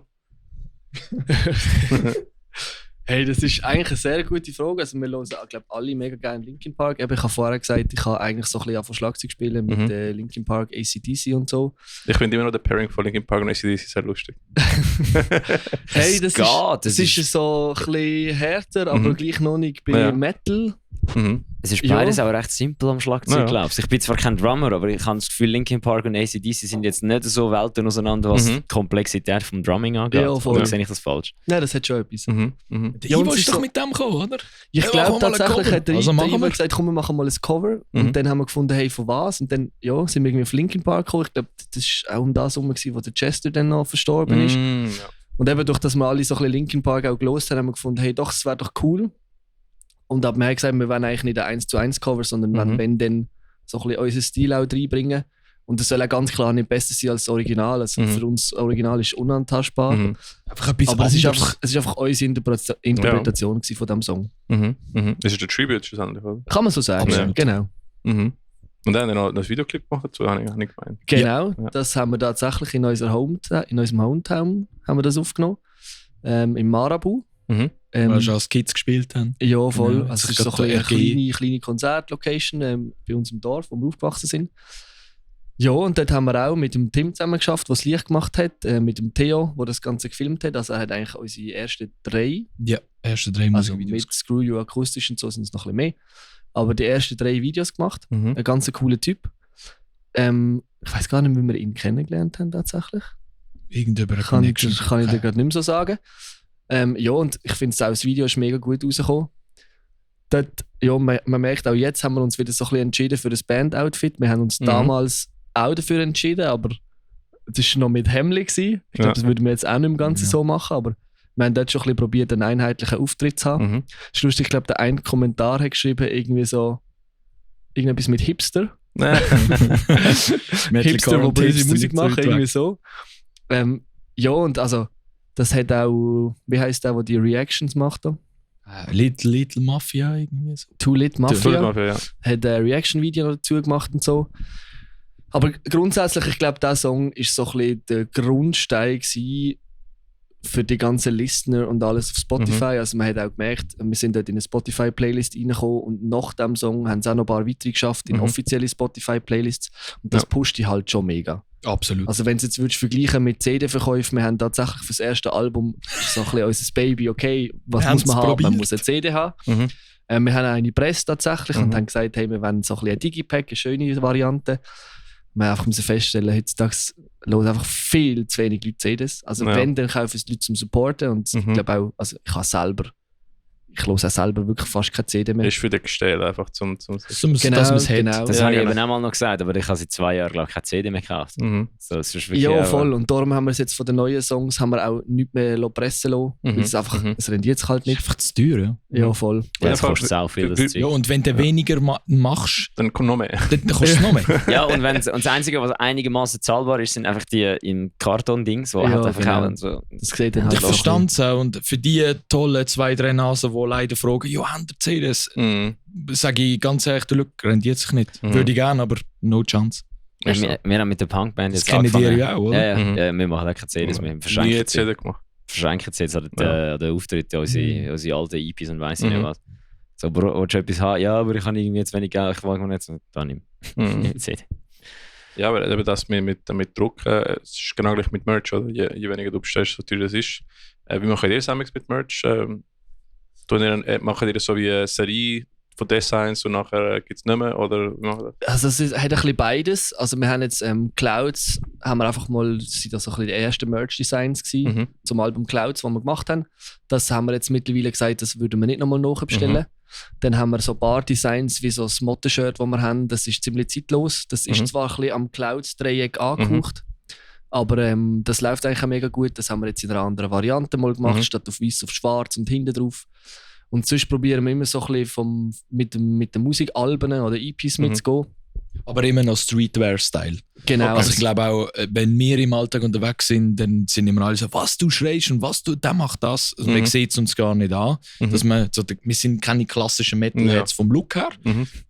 Nicht, weil wir es schlimm finden, aber sind es einfach nicht. Ja, nein, das Bild von einem Metalhead hast, hat sich auch auch geschickt. Ja, absolut. Und ich glaube, im Ja, Core ist es auch noch mal ein bisschen anders. Sowieso, als sowieso. Ich meine, Leute klassische denken bei Metal-Genre. Metalheads immer noch an Wacken, Das ist immer noch so. aber irgendwie die meisten Leute, die Metal machen, sehen nicht mehr so aus wie am Wacken. Auch Wacken selber sieht nicht mehr aus wie Wacken. Auch da gibt es Leute, die mittlerweile mit weißen Shirts Es rumlaufen. verändert sich. Ich habe schon ein bisschen mehr Nu-Metal-Vibe, habe ich das Gefühl. Ja, also ich glaube, wir probieren so ein bisschen Merch im Streetwear-Style zu machen. Also wir sind, klar, wir haben schon so ein bisschen Totenköpfe und so, auch je nachdem drin. Aber im Generellen ist es sehr, sehr offen gelassen. Sehr schlicht auch man und sieht halt nicht nicht so unbedingt, dass es eine ja, Metal-Band ja. ist. Es ist unser Name drauf, es sind unsere Songtitel und so drauf. Aber wenn du das auf den ersten Blick würdest sehen, würdest du jetzt nicht sagen, Metalcore-Band. Okay, ja. Und das ist eigentlich auch so ein bisschen unsere Philosophie dahinter, weil wir finden, es soll cool sein, es muss uns gefallen. Und da wir selber auch nicht mega viel so klassische Metal-Shirts anhaben, haben wir eigentlich uns für diesen Weg entschieden. Ja. Und man muss sagen, die Metal-Community, also danke hier an alle, die schon mal etwas gekauft haben und dazu beigetragen haben, die Leute sind sehr, sehr treu. Also ich habe das Gefühl, mit Merch hast du noch Einnahmequellen, wo du kannst etwas machen kannst, wenn du es richtig machst. Also wir sind selber überrascht gewesen. Jetzt gerade vom letzten Sachen, die wir bestellt haben, haben wir viele Sachen, die weg sind. Wir haben jetzt nicht ultra viel bestellt, aber doch nicht eine kleine Menge. Das ist schön gewesen, zum sehen. Ein andere Genres viel anders. Ja, das muss man den Leuten geben. Du musst aber auch schauen, dass du wirklich aktiv schon mal bringen willst. Weil wenn du einfach nur dort hast, dann interessiert dich niemand dafür. Du musst schon noch auch dort stehen und schauen, dass es geht. Aber das ist ja, ich meine, gut, ihr habt wahrscheinlich an den Imperican Festivals und am Grenichen und so einigermaßen können Merch verkaufen. Ja, das ist recht gut gelaufen. Wirklich gelaufen, ja. Weil ich habe irgendwie das Gefühl, wie solche Festivals, solche Sachen läuft es noch fast mehr. Wie wenn du einfach selber eine Show spielst mit 4 Local Bands, weil alle halt irgendwie wie schon. Ja gut, ich habe schon 2 Shirts von euch. So. Brauche jetzt nicht noch das Gleiche in grün. Gut, aber an diesen Festivals kennen auch Leute, die vielleicht nicht unbedingt ein Local-Konzert wieder gehen. Darum, das kommen auch Leute, die dich darum kannst wirklich gerade wie auch gerade eine neue kaufst. Ja, warte, ich stelle mich schnell ab. Und nachher ist es so wieder wie, wir haben das auch daheim, weißt du? Ja. Oder? Das sind die Festivals und die Konzerte, die halt ein bisschen ein Licht bringen in der Lokalszene. Ich habe es auch am Griffith gemerkt, es gibt sehr viele Leute. Wir müssen mehr Leute konvertieren. Ja gut, aber eben, das ist das, was ich immer sage. Die meisten Leute, die am Greenfield sind, ich nenne sie immer Lebewohl Rammstein und Five Finger Death Punch Fans. die kriegst jetzt nicht an eine Local Show von irgendwelchen Dings, weil die wollen nur das sehen, die sind nicht unbedingt Fans von der Musik, sondern Fans von der Bands. Aber ich glaube, es ist auch großteils auch einfach die Visibilität, wo wenn sie wüssten, es gibt noch eine coole Band, die wie Five Finger Death Punch da in der Schweiz ist, oder?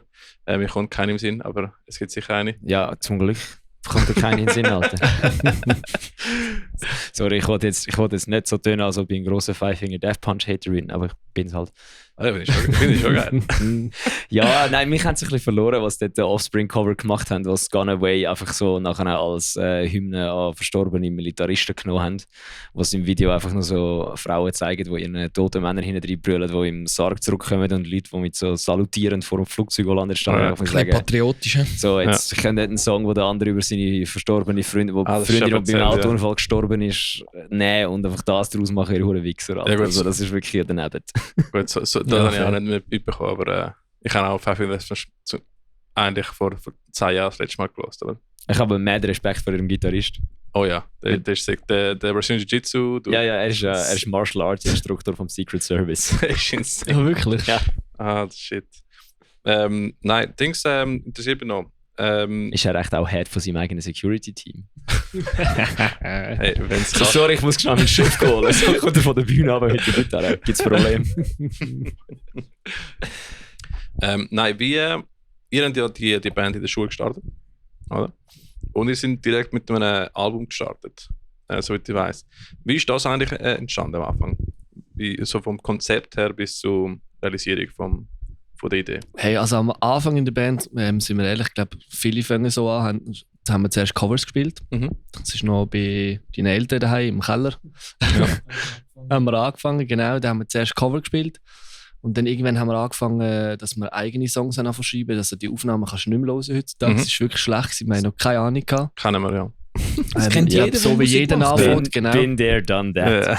Ja, aber wie ich schon gesagt habe, das hat uns dann interessiert, wie man dort ankommt und wie man bessere Aufnahmen machen kann. Und wir sind dann, der Ivo hat dann auf Facebook, glaube den Mahmoud gesehen. Wir kennen das sicher auch. Ich habe seine Band gespielt.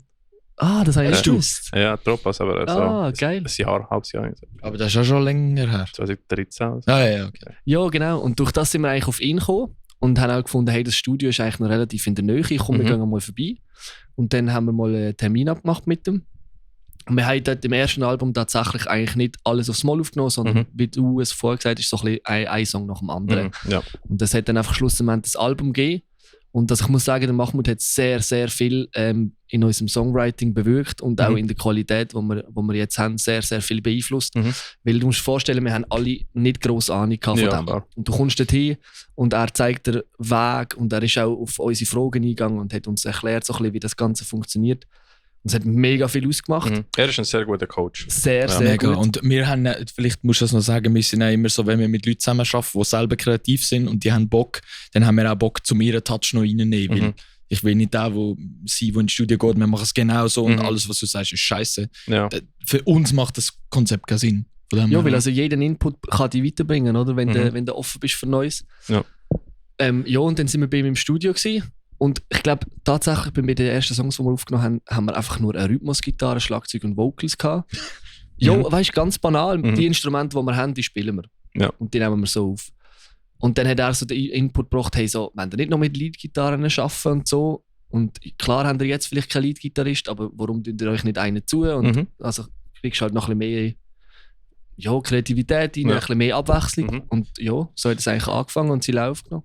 Ich glaube, es ist mega wichtig, dass wir diesen Schritt gemacht haben, auch bei ihm dürfen machen, dass er so offen war und so viel geholfen hat. Und dann haben wir halt auf dem ersten Album gemerkt, okay, wir haben ganz viele verschiedene Klangfarben. Mal Cleans, mal recht heftig, mal richtig tiefe Vocals, mal Dutchs, mal eher weniger. Und das war lustig gewesen, aber es ist zu wenig einheitlich gewesen. Und dann haben wir noch... Die Discovery Phase, oder? Genau, absolut. Die haben wir dort voll durchgemacht. Und damals haben wir das super gut gefunden. Das Beste, was wir gemacht haben. Das ist heute anders. Aber das ist gut so. Das ist super so. Das ist, ja. Das ist, glaube ich, immer so. Absolut. Ich meine, ich habe jetzt auch das Gefühl, dass ich dumm war mit 25 und ich bin mir ziemlich sicher, in 5 Jahren denke ich mir, Alter, du bist so ein Idiot. Aber so lernst du, oder? So lernst genau. Das ist Progress. Wenn das nicht Absolut, spürst, dann ist das Problem. Absolut. Und dann haben wir die EP gemacht, oder? Richtig? In the End ist Ja, genau, in the End und dann die EP. Und die EP ist schon einheitlich gewesen. Die haben wir selber aufgenommen. Mit dem Wissen, das wir von Mahmoud hatten und selber angeeignet, haben wir alles selber gemacht. Sie haben die Versus Route gemacht. Das kenne ich. Wir sind zum Ricky aufnehmen. Dann hat der Ricky uns alles gezeigt, wie es funktioniert und wie man Songwriting-Inputs bekommt und so. Und dann haben wir es angefangen selber zu machen. Nice. Ja, wir haben mal geschaut, ob das funktioniert und dort sind 2-3 Songs in offiziellen Playlists gelandet. Das ist recht abgegangen. Das ist noch ein Punkt, den ihr gesagt habt, oder? Genau. In the End hat quasi den Fuß auf der Tür gemacht und seitdem... Genau, seitdem haben wir eigentlich monatlich um die 10'000 Hörer, plus minus. Ja, das ist sicher auch noch viel von In the End. Und wenn wir so reinschauen, durch was es kommt, ist tatsächlich viel durch so Discover Weekly Sachen und so. Aber auch die Hälfte sicher von Leuten, die uns abonniert haben, was mega krass ist. Aber bewandert es dann ab, wenn einer... Also du kannst ja das also nicht direkt verfolgen auf das Spotify Artist Ding, aber ich sehe ja, dass ich nehme an, mehr auf In the End reinkommt und dann siehst du ja, dass es nachher weitergeht. Genau, also der Abstieg ist ja logisch, weil, genau, weil der Song wird immer älter, logischerweise. Es kommt immer wieder neue Musik auf den Markt, das merkt man. Aber ich meine, die neuen Bar-Singers, die wir über die letzten mehreren Monate rausgenommen haben, dann haben gewisse Songs mit ein paar Playlists push, also keine offiziellen, einfach andere Playlists und vor allem auch eigene Leute, einfach mehrere 1000 Streams innerhalb von einer Woche und ja, du denkst, der letzte hat auch fast 4'000 voll krass, ja, voll mega. Und dann denkst du so, ja, aber schau mal, mein Trash hat über 500 Millionen, das will ich, und dann musst du einfach nochmal schnell stoppen. Das ist eine Editorial-Playlist offiziell von Spotify, bringt halt alles an Masse und das ist schon mega schön, wenn du so viele Streams eigentlich schon hast. Und ja, dort mit der EP haben wir das selber gemacht und jetzt at the time, das letzte Album, das wir gemacht haben, sind wir wieder bei Mahmoud aufgenommen. Und dort haben wir eigentlich gemerkt, das ist ein bisschen lustig gewesen, weil die EP ist zwar vor dem At the Time Album gekommen, ist aber mehr unser Sound gewesen, weil beim At the Time haben wir wieder stückchenweise aufgenommen. Genau, also man muss halt schnell ein, weil ja, bitte. Der Grund, warum wir das so released haben, ist eigentlich das Album ist ziemlich gestanden, wo wir bei Mahmoud aufgenommen haben. Und also Clouds haben wir gemacht, At the Time ist auch schon gestanden. Genau, und die EP Guiding Light ist eigentlich aufgenommen worden nach dem At the Time Album. Also wir sind schon zweimal bei Mahmoud gewesen. Der Grund, warum wir das nicht released haben, ist im Schlussmoment kann man darüber diskutieren, ob es richtig oder falsch war. Wir haben einfach gesagt, es war Corona gewesen, und während Corona wollen wir kein Album release, weil wir wollen eine Release-Show spielen und so. Und das ist, das ist so der Hintergrund gemacht damals. Aber ihr habt das Ding gemacht, es gibt 2 Arten Corona-Bands. Genau, wir haben es nicht gemacht. Nein, die es noch gibt, also abgesehen von euch, und die nach Corona halt, also gut, euch hat es nach Corona gegeben, und die nach Corona halt einfach irgendwie nicht gemacht haben. Aber Dings wie Defender haben ja das gemacht, sie haben quasi auf dem Album gesessen für Corona, wie du hast in dem Moment wirklich nicht gewusst, wie lange das geht. Du hast gemeint, es geht ein paar Monate nachher. Aber haben die es während Corona aufgenommen? Ja. Aber Defender hat es eben vor Corona aufgenommen und dann eigentlich releasen, wo das Ganze passiert ist. Und dann hat das wahrscheinlich dann hat das ja quasi ein bisschen Momentum genommen. Ja, genau. Also wir haben At the Time vor Corona aufgenommen, aber die EP Guiding Light während Corona. Okay, genau. Ja, und dann haben wir das At the Time nach der EP dann rausgehauen und einfach gemerkt, so, es ist zwar cool, aber es ist nicht mehr aktuell. Es ist schon zu alt eigentlich, klar. Wir haben es dann trotzdem released. Ja, das sehe ich aber, weil es halt wirklich effektiv nicht mehr aktuell ist. Absolut. Aber also ich weiss nicht, wie ihr es empfindet, wenn ihr in beides mal reinhören würdet, was ihr würdet sagen. Habe ich jetzt gerade nicht aktiv auf dem Schirm, aber ich mache das sonst nachher alles entspannt. Ja, voll. Aber für uns ist es halt dann wie so gewesen, okay, at the time ist es das und jetzt müssen wir an neue Musik, weil eben so die EP Guiding Light ist eigentlich so ein bisschen, ja, irgendwann fährst du so ein bisschen an die Sound und die Stil finden. Und ich glaube, so mit der EP Guiding Light ist das wie so ein bisschen der Grundstein gewesen, wo wir gesagt haben, hey doch, das ist eigentlich schon das, wo wir uns damit identifizieren können. Aber das kann ich, wenn du so lange auf etwas sitzt, ist da automatisch so wie das Old News, du willst etwas Neues probieren, bist vielleicht komplett andere Bands am Hören. Ich meine, du kennst es, du hast die Studie, nimmst etwas auf, geil, dann hörst du es selber noch mega auf, um dich reflektieren. Mega. Und irgendwann ist es ausgelutscht und dann ist im Kopf schon weiter. Ja, dann ist schnell alt. Eben. Ja, nachher releasen, du hörst es nicht. Das ist so ein bisschen das Problem, das wir haben. Der letzte Song, den wir released haben, den haben wir 2019 schon live gespielt. Nein, 2020 haben wir den schon live gespielt. Aber das Problem ist dann eben auch gewesen, wir haben dann du hast nichts mehr können. Nein, sorry, das ist nicht 2020, das ist nach Corona. Das war nachdem wir bei dir im Studio waren, der ist nachher geschrieben worden. 22 umeinander in dem Fall, ja. Aber eben, der ist auch 2022 das erste Mal live gespielt worden. Und nein, 2020. Ich weiss nicht mehr. Den haben wir glaube ich, sogar gerade geschrieben, wo wir bei dir im Studio irgend so einen Scheissdreck. Auf jeden Fall, das Ding ist schon viel älter, wie es eigentlich ist. Aber ich finde es immer noch ein guter Song. Aber trotzdem, es ist so, dass wir haben dann halt wie nicht mehr Songs können schreiben, weil wir aufnehmen, weil die anderen zwei nicht so viel Zeit haben. Ist das so ein bisschen mühsam. Aber ja, eben, wenn wir den Song jetzt live spielen und als neuen Song ansagen, ist es so, Alter, das Ding ist 3 Jahre alt. So, jetzt beruhigen wir uns mal. Shit, ja. Und jetzt sind ja die neuen Songs am Release, oder? Soll ich? Also genau, wir haben jetzt eine EP parat. Also die EP kommt am 28. August raus. Die 3 Songs gehören darauf, die schon draussen sind. Es kommt noch eine, der heisst Dreamworld, genauso heisst EP. Und das ist jetzt wirklich so der Sound, wo wir das Gefühl haben, doch, da sind wir angekommen. Weil es halt nochmal ganz viele verschiedene Sachen drin hat. Es ist der Soundschaft viel breiter und fetter, weil wir halt nicht eben nur Gitarre und Schlagzeug und Vocals wie damals, sondern noch Synthes und Piano, whatever. Und es ist einfach so, wie wir es gerne haben. Und so finden wir es cool und haben eben auch so jetzt nochmal einen Schritt draufgelegt mit dem Witzki Visions zusammen geschafft. Mit wem? Witzki Visions aus Deutschland. Der hat auch eigentlich alle Vicious Rain Sachen abgefilmt, die Musikvideos. Ja. Genau, und audiotechnisch arbeiten wir auch schon lange mit dem Anis Okay, mit dem Chris zusammen. Ja, genau. Der tut eigentlich alles mastern und mixen. So das Recordings. Genau. Wo ist er basiert? In Halle, Deutschland ist er. Wo ist Halle? Nein, Dresden. Halle ist dort neben dem Feld. Was? Neben dem Feld. Weißt du, bei der Halle. Sorry, Alter, ich bin komplett am Arsch. Alles gut. Klingt mich einfach hirnmäßig aus, aber das Wohl macht nicht mit. Das ist dann immer noch dabei. Aber sind die auch aufgenommen oder sind sie selber aufgenommen? Also die EP haben wir in 6 Tagen 4 Songs aufgenommen. Nice. 5 Songs aufgenommen. Ja. Heavy. Respekt, ja. Nein, in 5 Tagen 4 Songs. Anyway, wir sind da gewesen. Und mit ihm zusammen arbeitest du halt nochmal einen anderen Produzent. Klar, und er hat auch dort nochmal halt ein bisschen vom Anis Okay Stempel draufgelegt. Wir haben aber nicht, wir haben einen Song mit ihm gemacht. Nein, 2 Songs mit ihm gemacht und die anderen 2 Songs mit jeweils einem anderen Producer. Das sind alles coole Typen gewesen. Und es ist halt super cool gewesen, dort zu sein, nochmal etwas anderes zu sehen und auch merken, okay, das, was wir machen, das verhebt. Ja, und auch jeder von diesen Trainern schafft nochmal ein bisschen anders. Und das war auch eigentlich noch spannend gewesen. Und ich habe das Gefühl, gleich, irgendwie alle Songs sind sehr einheitlich. Also, du kannst jetzt nicht sagen, das sind 3 verschiedene Leute gewesen, die noch mitgeschafft haben. Ja, ihr habt sie ja geschrieben, oder? Es ist nur noch so ein bisschen Gewürz drauf gekommen von denen, oder er hat mal etwas rausgenommen oder mal etwas anderes wollen. Und darum gehst du ja auch ins Studio, finden wir. Genau, also ihr profitiert von ihrer langjährigen Erfahrung. Ich meine, das haben wir auch gesehen bei PLS, bevor sie mit Flow for Landmarks gearbeitet haben und nachher sind Welten, oder? Und dann wo ist der Break? Wo ist das genau gewesen? Ist nach dem ersten Album, habe ich gemeint, oder? Ich habe gemeint, das erste haben sie selber gemacht, nicht gerade schlecht. Was meinst du mit dem ersten Album? Das erste richtige Album? Ja, es ist Album. halt auf dem Mix ist es nicht so... ich glaube, Curse Us ist noch nicht mit ihm gewesen, oder schon? Doch. Curse Us ist mit ihm gewesen. Dann ist das. Curse Us ist schon mit ihm beim zweiten Album EP. Hat er mit ihnen geschafft? Der gut tönt. Ab dem, der gut tönt, das ist mit dem Flow. Ja, das ist das vor Curse Us. Aber die haben ja auch einen gewissen Prozess gemacht. Das machen sie ja immer noch. Das wird wahrscheinlich bei jeder Band nie enden. Nein. Weil dann gehst du wieder zu jemandem, der seit 20 Jahren oder so dran ist und der hat gewisse Erfahrung. Es gibt schon Bands, die das nicht ändern, aber die sind dann nicht mehr gut. Die sind nicht mehr relevant. Eben, es gibt schon Bands, die den Prozess nicht ändern, wo immer gleich tönen, aber die sind auch nicht mehr relevant. Aha. Vielleicht, du kennst es ja aus dem Studio, du bist selber schon im Studio gesehen, wir auch.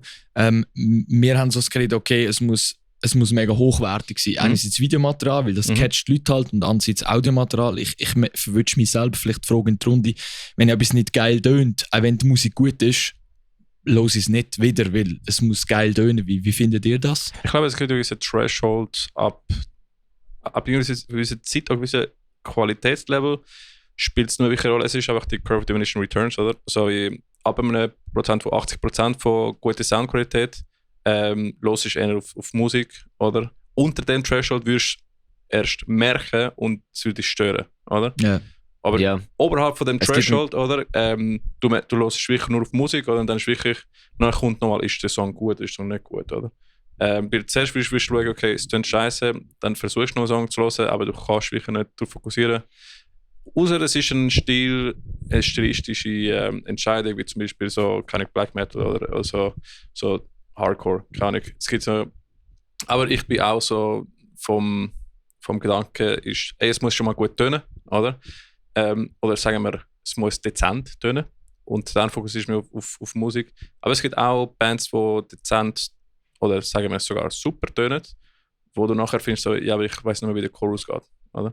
Also es muss irgendwie ein bisschen von beiden sein, aber ein Mindest-Threshold hat es schon.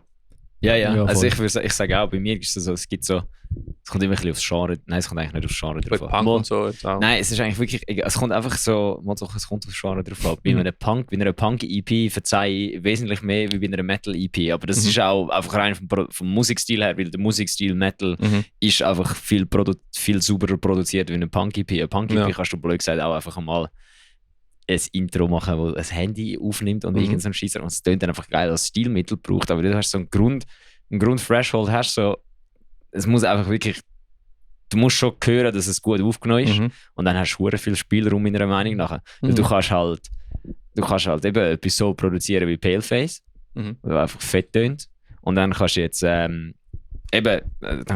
die meisten Local Bands, finde ich, tönen super.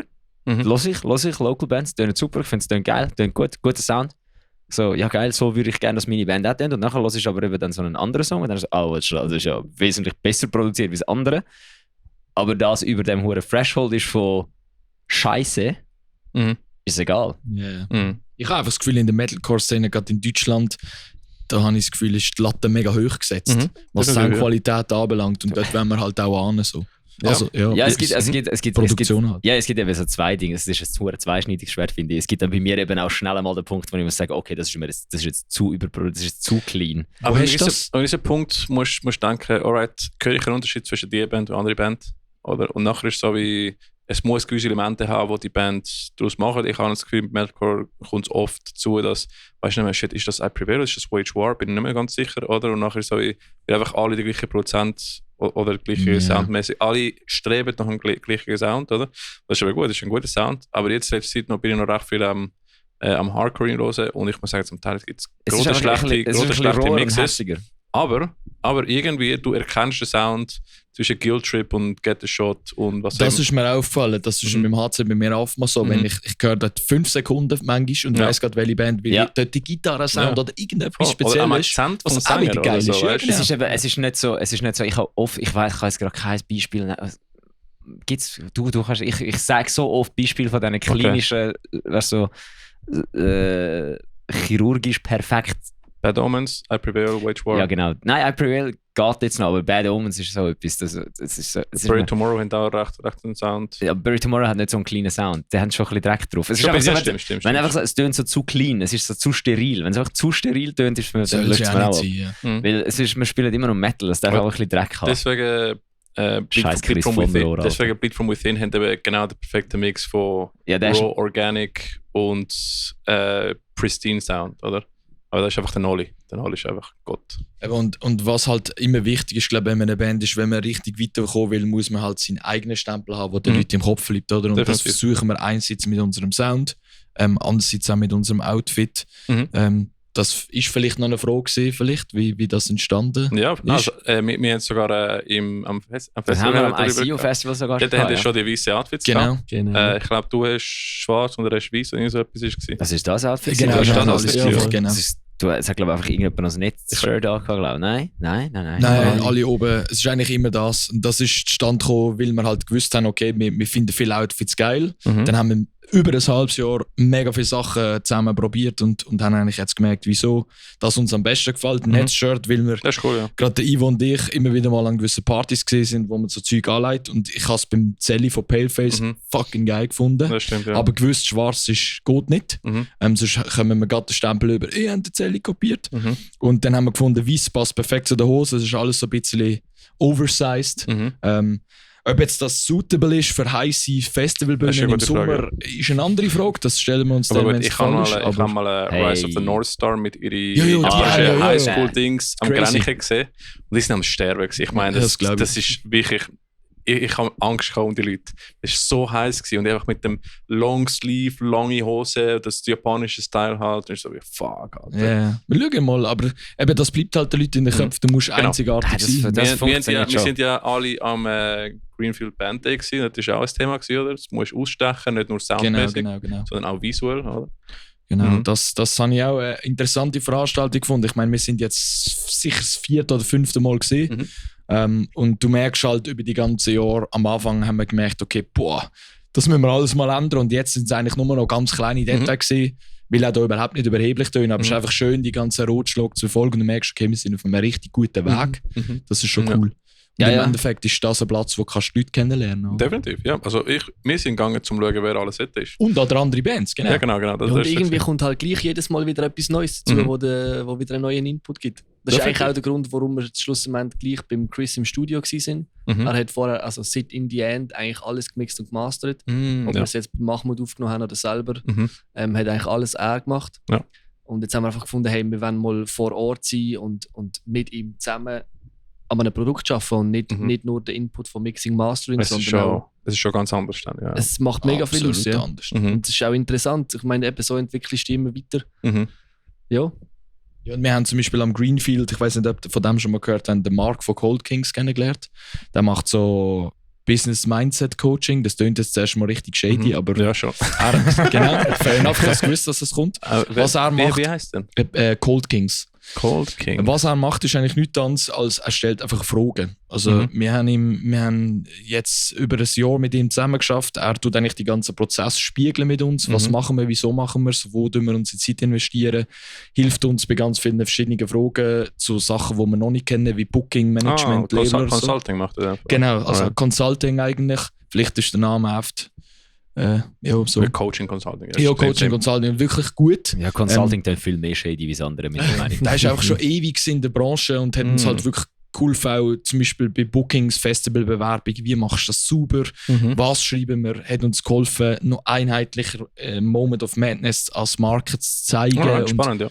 Halt stellt einfach Fragen und dann merken wir selber, hey, wieso machen wir das eigentlich? Hey, er hat schon recht, wir machen das so. Ich glaube, es ist super wichtig im letzten Jahr von außen jemand, der einfach mal spiegelt und wertefrei ist und er einfach mal sagt. Und auch wenn etwas scheiße ist, sagt, und wenn etwas richtig gut ist, sagt er, hey Jungs, gut. Das ist etwas, was viele Bands lernen müssen, dass man Absolut. auch das Feedback von außen sehr relevant ist. Es ist nicht immer und toll. Er ist aus der Szene und eben, er sagt nicht, macht das oder macht das nicht, sondern er hinterfragt Sachen nur und gibt Feedback. Und was wir schlussendlich entscheiden, das ist in unserer Hand. Aber ich glaube, er bringt uns sehr, sehr viel einfach nur in dem, also mal wie so ein bisschen aus Vogelperspektive so das Ganze betrachtet und nicht so wie wir. Ja, das ist mega wichtig. Ja, so du bist drin. Voll mit drin sind. Das ist eigentlich voll betriebsblind, blöd gesagt. Absolut. Tatsächlich. Ich meine, das, was du jetzt gerade gesagt hast, das finde ich ein mega wichtiger Punkt, dass man sich immer wieder auch selber hört und anlässt. Es haben mich schon so viele Leute gefragt, ja, wie machst du das mit dem Streamen? Dann habe ich es dann erklärt und dann sagen sie, ja, aber sie können ihre eigene Stimme nicht hören. Das ist zum Beispiel das beste Beispiel, das musst du ablecken. Du musst deine Musik auf und ab hören, dass du eine Idee hast, wie du tönst und das gehört dazu. Ja, das stimmt. Ja, ich nehme an, du hörst deine Stimme mittlerweile auch nicht mehr anders, wenn du in das Mikrofon reinschnurrst, gell? Es ist so normal geworden. Aber es ist ein riesen Prozess. Früher ist es richtig peinlich gewesen. Ja. Weg damit. Und jetzt ist es so, okay, das bin halt ich. Ja. Irgendwann schaffst du genug daran, dass irgendwann findest du, oh, das ist nicht so schlecht. Okay, der einzige ich glaube, du musst überzeugt sein von dir selbst, sonst kannst du es gerade lassen. Also nicht überheblich zu tun. Es gibt die es gibt schon Überzeugungslevel, aber es gibt auch die in America's Got Talent gehen singen, die nicht singen können. Und einfach überhaupt kein eigenes Ja, aber Gefühl. die bekommen Geld. Hä? Du kannst bei DSDS dich anmelden und sagen, dass du absolut nichts kannst und dann bekommst du einfach... Du kannst das einfach eine Show, oder? Das ist eine Option. Aber du kannst dann hingehen und die- sagen, du machst dich zum Aff und dann, wenn du dich zum Aff machst, bekommst du Geld von denen. Aber es gibt die einfach einen Feedback-Loop haben, wo Leute die sagen so, ist dann super, dann super. Aha. Und dann gehst du dort hin, oder? Singst von allen, ist so, Bro, du kannst nicht singen. Oder? Es gibt auch das, Ach oder? so, du meinst das? Aha, das du meine ich. Wo einfach überhaupt kein Gefühl meinst hast, das, wo- was ich immer mit allen meinen Freunden, Kollegen Bands mache? Nein, das ist schon Und sagen, hey, hat das darum gut sind wir getan? da. Ich glaube, das ist etwas vom Wichtigsten, dass man Leute um sich herum hat, sei es Bands, Leute aus der Musikbranche, aber auch komplette Leute, die nicht dort in dieser Bubble sind, Mhm. dass man auf denen ehrliches Mega. Feedback bekommt. Das ist mega wichtig. Dass man sich immer wieder orientieren kann daran. Mhm. Ja, voll. Absolut. Dann musst du aber auch immer entscheiden, gibst du jetzt Feedback oder gibst du deine eigene Meinung dazu ab. Das ist nämlich nicht das Gleiche. Mhm. Hey, ich habe vorher irgendetwas wollen. Mach. Ja, ich kann noch einen Tipp geben für Leute, die ihre eigene Stimme nicht hören können. Ja. Also schau jetzt. Bassspieler. Nein, es ist ganz einfach. Alle anderen hören dich, seit du lebst, schon so reden, wie du dich selber durch den Kopfhörer hörst. Und wie viel Mal hat einer von denen gesagt, du tönst komisch? Noch nie. Von dem her, wieso? Absolut. Und wieso beim sollst du- Screamen ist es neu, dann musst du dich daran gewöhnen. Gewöhnst dich daran. Ja, Obwohl ich muss sagen, mit Screamen ist irgendwie einfacher. Du tönst schneller gut, aber nachher ist es schwierig, wirklich einen eigenen Sound herauszufinden. Oder? Also ich glaube, so, eben, am Anfang ist es ein bisschen komisch, aber irgendwann kommst du an den Punkt, wo du kein Schreien, aber irgendwann tönst du einfach gleich immer. Und nachher musst du überlegen, so wie, shit, okay, jetzt muss ich heiß machen, lows, vielleicht so Modifizierungen von dem, oder? Mit Singen, glaube ich, ist so eher so wie ich kann sagen, eine wachsende Kurve, die wirklich langsam ist, oder? Da musst du schon recht einiges schaffen. Und ich glaube, was ich immer bei Künstlern und Künstlerinnen schätze, ist, dass wenn sie selbstbewusst auf die Bühne kommen und zu feiern, was sie machen, feiere ich das noch viel mehr. Mhm. Wenn ich den Leuten ansehe, dass sie dafür brennen, Ja. anstatt einfach sich immer auf die Bühne spielen, scheiße und gehen wieder. Ich habe gestern hat mir der Mischer von der Veranstaltung, die wir gespielt haben, gesagt, er hätte Sound 41 am Greenfield so langweilig gefunden. Weil sie haben einfach ausgesehen, als ob sie auf die Bühne gekommen wären, ihre Show abgewichst haben und dann gegangen sind. Und Kraftklub oder Bring Me Die haben das so gefeiert. Bring Me the Horizon hat eine riesen Show gehabt, oder? Mhm. Bombastisch. Kraftklub kommt auf die Bühne, eigentlich nur Musiker und ein bisschen Oldschool-Bühnentechnik, die so ein bisschen auf und ab fährt und ein bisschen Lämpchen und so. Aber die Band hat jetzt mindestens gleich viel Show gemacht wie Bring Me the Horizon. Einfach nur, weil sie sind dort perfekt abgeholt. gewesen. Sie sind dort gewesen. Sie sind wirklich im Moment dort gewesen und du hast noch angesehen, dass sie es wollen. Aber ich muss dir sagen, im Fall, weil ich bin am Dienstag den Shot schauen und ich sage dir, es hat wirklich so einen grossen Impact gehabt, wie Bring Me mit den ganzen Pyros und Dingsbums. Also es war einfach ein Sänger ohne T-Shirt gewesen Ja, und ja. einfach crazy Leute, oder? Get the Shot ist einfach insane, weil du hast so Eben. einen Coke-Gorilla vor dir, der Ja, einfach genau. Vollgas durchdreht. Und dann Genau, ist so, Cocaine Bear, Alter. du hast einfach das Gefühl, du bist nicht safe, egal wo du stehst. Voll. Nein, und das ist so wie etwas, wo du erst ein bisschen angedeutet hast. Also ich finde, manchmal ist es schade, wenn du siehst, ein Sänger und kein Frontman, oder? Einfach wegen die Überzeugung von einer Show, so wie, hey, die Person, weißt, der führt aktuell oder die Show, oder? Und wenn du das nicht hast, bin ich ein Sänger, ist eigentlich auch nicht schlimm, oder?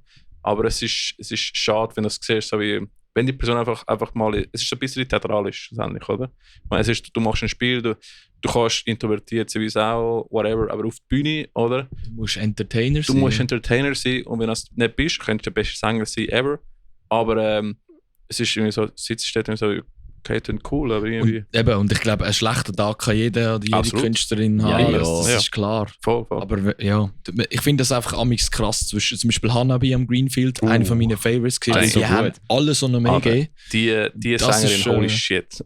Und das ist schön, wenn ich so das Feuer sehe. Ich warte das nicht vor allem, aber gewisse haben das halt viel mehr als andere und das bleibt mir persönlich. Ja, die haben so eine Energie Ja. gehabt auf der Bühne. Das ist Ja. Am Schluss musst du Total. einfach fake it till you make it, oder? Ich meine, Absolut. ich glaube, Ja, wobei, meisten von der nein.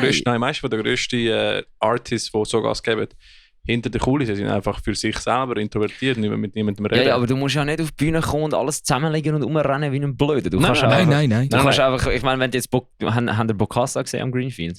Nein, Nein, das ist mein persönlicher Highlight. Okay, gewesen. Das ja. sind einfach 3 Dudes, sind auf der Bühne gestanden, haben einfach hinter ihrem Mikrofon gestanden und haben einfach durchgegeben. Die haben einfach gespielt und einfach abgeklopft das Zeug und sind gegangen. Und es war aber geil gewesen. Es ist nicht wirklich... Ist das vielleicht auch ein Teil von ihrer Show? Ja, Genau. eben, es ist schon Es muss zu dem passen. Ich meine, weißt du, der Ed Sheeran kann nicht Get the Shot machen und umgekehrt, oder? Es muss einfach zu dem Ja. Brudi, aber weißt du, was das Schlimmste ist? oder? Ich glaube, wenn der Ed Sheeran eine Get the Shot EP würde schreiben, wäre sie besser wie jede Get the Shot EP. Das sicher. Ich wollte unbedingt, dass er sich mal ein HC-Album schreibt. Das wäre absolut geil. Das wäre schon geil, ja. Nein, aber ich glaube, es ist einfach eine Show machen, schlussendlich, oder? Und Abliefern. was ich mir einmal wieder denke, ich meine, ich bin nur eigentlich auf TikTok wegen der Band. So, und ich sehe es jetzt auf Insta, wie es auch dort schnelllebig geworden ist in den letzten 2-3 Jahren. Und ich frage mich, ob das bei den jüngeren Menschen, ich bin ja nicht alt 27, aber so zwischen den Leuten von 15 bis 20, ob das dann live visuell auch noch mehr Stimulation muss werden. Das habe ich mich einfach gefragt. Das ist im Fall... Dass wenn in Zukunft einfach ich meine, Bring Me the Horizon ist logisch eine Riesenproduktion, das ist etwas ganz anderes. In dieser Liga spielen wir nicht. Das ist klar. Ich frage mich einfach, macht das noch einen anderen Einfluss, wenn es visuell noch viel mehr wird? Fix. Das muss ja also auch. ganz Ich glaube, sicher. das geht so ein bisschen in das, was ihr vorher gesagt habt, dass wir zum Beispiel beim Imperican so viel Licht dabei hatten. Ich meine, eben, ob jetzt beim Breakdown das Strobo voll flasht oder ob es so ein bisschen Stimmungslicht ist, das macht halt einen Unterschied. Also, ich glaube schon, dass es irgendeinen Einfluss auch hat, wie viel auf der Bühne noch passiert, neben uns Musik machen. Also ich find nur noch ein Strobo, der zum Kick synchronisiert ist, einfach der Shit. Und das gibt schon mal ein das Gefühl, körperlich so irgendwie, oh shit, oder es multipliziert. Ja, das Licht kann dich auch körperlich beeinflussen, wie wir am ICU-Festival gemerkt haben mit, wie haben sie geheißen? Silent Circus? Ja. Die haben schon zu stark. Die haben so viele so LED-Strahler hingehauen. Ich habe wirklich mich gehasst, dass ich meine Sonnenbrille nicht mitgenommen habe. Du hast nicht auf die Bühne schauen, es war so hell gewesen. Also es gibt sicher auch ein zu viel. Also es war nicht zu viel gewesen, einfach halt ein bisschen zu sehr auf Augenhöhe. Ja, das stimmt, das ist genau auf unsere Höhe gewesen. Ja. Nein, aber das könnte glaube ich schon sein, dass die Jungen ein bisschen mehr, also die Jungen, vielleicht geht darum auch eine Band wie Bring Me the Horizon so durch die Decke jetzt geht, weil sie eben mit dem Visuellen so spielen. Aber das sind Das ist ja nicht nur das, sie machen alles andere. Sie machen alles super, richtig, oder? Aber deswegen so der Vergleich, also ich habe den gleichen Level an Energie gespürt von Get the Shot, ohne Strom, ohne Lichter, nichts. Und Bring Me eine andere Art von Energie, gell? Komplett andere Art, aber es ist das gleiche, wie ich könnte sagen, gleiche Nerv von getroffen. Es ist eben trotzdem visuell stimulierend, wenn der andere einfach hin und her säckelt. Das ist trotzdem etwas. Der Bruder ist eine Maschine. Also. Und ich bin eben, also ich bin letzte Woche noch spontan am Southside und habe dort Joe noch ein bisschen mehr angeschaut von Bring Me als am Greenfield. Und ich habe dort gefunden, eigentlich der Musiker ist nicht mega im Vordergrund, sondern es ist wirklich einfach eine riesige Show. Nicht, ja. Es ist eine mega Produktion. Es ist eine Storyline sogar. Aber es ist, wie du gesagt hast, mit Kraftklub. Kraftklub ist wirklich Band im Fokus und bei Bring Me habe ich das Gefühl, ist mehr Joe im Fokus. Und das funktioniert halt beides. Es kommt immer darauf an, was du willst. Es kommt darauf an, was du willst, ja. Man muss sich überlegen, was ist der Konzept, oder? Aber eben, das kommt jetzt auch Vollgas auf Musik drauf an. Ich glaube, wenn Kraftklub mit ihrem Sound Joe hätte von Bring Me the Horizon und umgekehrt, das wird gar nicht funktionieren. Das wird gar nicht funktionieren. Das ist eben auch wieder etwas, was du nicht kannst sagen. Es ist wie immer wieder Kunst. Du kannst nicht sagen, das ist so, das machen wir so, wir brauchen alle Licht, wir brauchen alle Strobo dort. Es ist wirklich einfach wieder, du musst es immer Punkt zu Punkt anschauen, Case by Case, weil es ist jedem anders. Weißt du, eben genauso wie Hanabi zum Beispiel oder auch Fjord. Fjord haben auch sehr, ich könnte sagen, ein Basic Setup, aber es kommt durch, oder? Einfach weil es Fjord sollte einfach verboten sein, von Gesetzes wegen her, dass Fjord spielt, wenn es hell ist. Ja, aber ich glaube, wir reden ja jetzt auch wieder darüber, dass halt jede Band ihr eigenes Ding muss finden, oder? Und da sind wir ja auch dran. Und das macht ihr ja auch als Musiker. Da muss man schon schauen, dass man seinen Stempel findet. Ja, dann muss es einfach noch ziehen. Und wenn es nicht, dann ist es so. Und wenn es zieht, dann ist es gut. Und ihr mal ausprobiert, einfach mit Hemder den Outfit zu machen. Das ist jetzt nicht Version 1 vom Outfit. Ja, also es ist jetzt schon länger her. Wir haben eben dort schon mal darüber gehabt, dass wir gerne etwas Einheitliches hätten. Dann haben wir dort damals am JKF noch gespielt, in Basel. Dort haben wir Hemli auf der Bühne angehabt. Das ist 5 Jahre her. Genau, das war vor 5 Jahren. Und dann haben wir das noch für das Musikvideo für In the End genutzt. Und dann haben wir nachher gefunden, hey, nein, das ist nicht unser Stil, so mit Hemli rumlaufen. Das sind so schwarze Hemden gewesen, oder? Genau. Ich glaube, wir haben alle mal schwarze Hemden gemacht. Ja, das haben wir alle probiert. Ja, wir haben alle mal Scream Your Name live gesehen vor 15 Jahren. Ja, und da haben wir jetzt eben gedacht, um das abschließen, das Netzshirt, das hat uns immer wieder mal an Partys begleitet. Wir finden, es sieht geil aus. Es ist so Raver-Style, oder? Ja, voll. Ja. Und eben auch Es ist einfach etwas anderes. Ja, das hilft. Warum es vielleicht auch noch zu uns passt, ich glaube, wir haben mega viel Einfluss auch bei der Musik von verschiedenen Genres. Also wir sind nicht alle die sagen, wir hören nur Metalcore, sondern auch so ein bisschen Synthes im Hintergrund. Manchmal, wenn man Synthes allein hört, ohne den Rest vom Sound, könntest du meinen, es ist vielleicht auch ein bisschen ein Techno-Sound. Also eben, es hat mega viel Einfluss und ich glaube, das ist ein simples Outfit, aber es hat gleich so einen gewissen Touch von uns und so ein bisschen von unserem es hat eine Wirkung, auch wenn es nicht allzu crazy ist, ja. Voll, genau. Ja. Aber denkst du, das ist ein guter Punkt, Influences für euch beide. Was ist mal für dich sonst zuerst Influencer so? Was los ist, was los ist und was du spielst, sind ganz anders. Ja, absolut. Also ich höre, wie gesagt, ich höre fast alles. Durch die beiden anderen Jungs auch immer mehr Techno. Okay, ja, also ich glaube, was ich am meisten höre, oder die Band, die mich schon mega lange begleitet, ist While She Sleeps. Ja. Feiere mega, finde das, was sie machen, auch mega cool. Auch wie sie auftreten und alles, finde sie mega sympathische Dudes. Das ist aber auch eine Band, die du erkennst am Sound. Genau, du hörst es und du weißt, es ist While She Sleeps. Ja, das ist so. Sie sind aber auch eine Marketingfirma, die eine Band hat. Stimmt, das machen sie eben auch brutal gut. Das ist absolut. so, sie und Bring Me The Horizon sind so in Britannien die zwei Bands, die das am besten machen. Eben das, was du vorher schon gesagt hast mit dem... Aber ich glaube, nur mit guter Musik sind wir heute alle eins, da kommst du auf nie mehr an. Ja, das darum, ist so. Sie perfektionieren das. Ja, eben, ich meine, eben das ganze Zeug, sie haben ja, glaube ich, ihre hohen Lagerhallen umgebaut und das Studio reingeklebt und alles. Also Sleep Token zum Beispiel auch, oder einfach das ganze Branding-Thema. Ja. Wiedererkennungswert. Einmal gesehen, okay, ich weiss, die Band tönt so. Voll. Das ist jetzt blöd, ich habe sie einmal gesehen, ich weiß nicht, wie es tönt, aber ich bin damit. Das ist mein eigenes Problem. Sie sind vorbei von Architects und ich habe gedacht, es klopft jetzt. Dann hat es einfach nicht geklopft und ich bin einfach da gestanden und so, hey, bin ich der Einzige, der die jetzt gerade langweilig findet? Dann so eine Kollegin so, nein, ich finde sie einfach auch langweilig. So, also ich habe sie noch nie live gesehen, das muss ich sagen. Ja, ich habe einfach wirklich mit etwas anderem gerechnet. Ich glaube, hätte ich damit gerechnet, hätte ich mich kurz mit ihrer Musik auseinandergesetzt, hätte ich vielleicht es auch nicht so gefunden, aber ich habe das Gefühl, geil, Metalcore. Das war nicht Metalcore. Nein, ist gleich, ich habe komplett reingeratscht wieder. Ja, und eben, ich glaube, also die meisten Einflüsse kommen tatsächlich vom Ivo, weil er eigentlich immer das Grundgerüst von den ganzen Songs schreibt. Ich glaube, man merkt aber auch, dass der Ivo auch gerne While She Sleeps los. Also es hat vor allem bei den Leads, glaube ich, darf man schon sagen, so ein bisschen in die Richtung. Und ich glaube, Techno-Einfluss merkt man schon auch, eben so gerade im Hintergrund geht vieles mit. Ja, sonst ist es schwierig zu sagen. Was sind die Top 3 Artists, die jetzt in Spotify hören wirst im Monat? Boah, das könnte ich dir auswendig tatsächlich nicht einmal sagen. Was denkst du? Also ich höre mega viel Lea tatsächlich. Lea? Oh, das ist super, Alter. Das ist geil. Ich finde deutsche Popkünstler. Ich habe ein Black Metal Cover gemacht vom Song mit dem Casper. Geil. Ah, das ist die. Ja. Ich finde, sie macht super Sound. Ich glaube, While She Sleeps ist im Moment unter den Tops. Und gute Frage. Etwa das? Das ist eigentlich das, was du am liebsten hörst? Ja. Pop und Metalcore. Fancy. Das ist ja voll okay. Ich höre mega viel. Oder was ist der letzte so neue Artist, den du gefunden hast, den du nicht kennt? Hanabi tatsächlich. Hanabi, alright. Ja. Wie man es auch immer ausspricht, aber die... Ich glaube, es ist Hanabi. Ja. Ich glaube, es ist wesentlich höher und wesentlich quietschiger. Aber die haben mich wirklich... Also ich habe die im Greenfield gesehen und ich bin sonst eigentlich nicht so in Anime unterwegs und so. Aber dort, ich bin da gestanden und sie haben mich einfach geflasht. Das habe ich super gefunden. Was ist denn der halbe Liter Bier genommen hat? Einfach hat er mal gejoggt. Also ich bin immer noch der Meinung, dass dort wahrscheinlich etwas anderes drin ist. Wenn sie das vor ein Bier runtergeschlüpft hat, dann mehr Respekt an die Frau.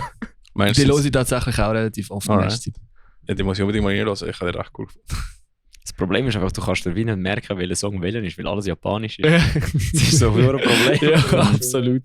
So, welcher Song ist das? Ah, ja, der. Wo genau gleich aussieht wie der erste.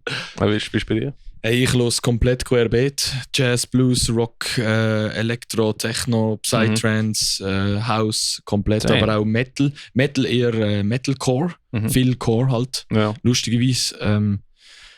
Ich habe gestern zum Beispiel Bring Me The Horizon gehört, nachher ein Psytrance-Set über 1,5 Stunden, dann am Abend Tenacious D. Geschlafen bin ich mit irgendetwas Deathcore oder so. Wieder aufgewacht, wieder etwas anderes gehört. Ich bin sehr breit gefächert. Alright, crazy. Ja. Aber jetzt zum Beispiel letzten Monat, was hast du so als Neues entdeckt? Sicher Hanabi. Gerade mal schnell schauen, was sonst noch drauf war.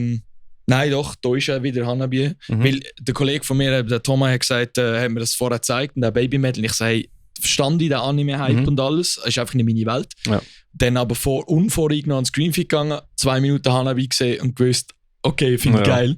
Und jetzt los ist. Ja, Babymetal hat mich leider nicht so überzeugt diesmal. Mich auch nicht. Ich fand Hanabi, aus wenn es eine kleinere Stage ist und weniger Show und was Ganze, ich habe es viel mehr gespürt. Es ist viel greifbarer gewesen für mich. Mega. Und das ist lustig, weil ich glaube, Hanabi ist die eine Band, wo du hast wirklich nicht durchlaufen konntest. Es war so vollgepackt mit Leuten gewesen. Es ist wirklich voll gewesen. Ich habe keine andere Band das so gesehen. Es ist crazy. Ich weiss nicht, ob das einfach daran gelegen ist, dass auf der anderen Bühne Crosses gespielt hat.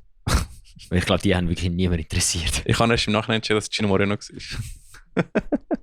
Aber ja, ich habe wieder gepissen, weißt du, bei Hanabi und nachher war es schwierig zum Durchkommen. Hast du es geschafft? Viel los gewesen, ja. Also wir haben eigentlich so ein bisschen hintern und wir sind dann am Schluss wirklich vor der Bühne nicht mehr hintergekommen. Es ist nicht gegangen. Ja, aber schwierig. Aber ja, wieso? Dann, im Endeffekt habe ich mich gefragt, wieso ich auch immer hintern haben will. Das ist nämlich absolut geil gewesen. Ja. Aber das andere Thema, das ich kann, ist, wir haben jetzt erzählt, wie ihr mit den Albums angefangen habt, also mit der Musik. Wie war mit den ersten Shows gewesen? Mit welchen Bands habt ihr gespielt? Was sind so eure Homies? Hey, erste Show war tatsächlich wie gesagt, im Sommercasino gewesen, mit Honorous.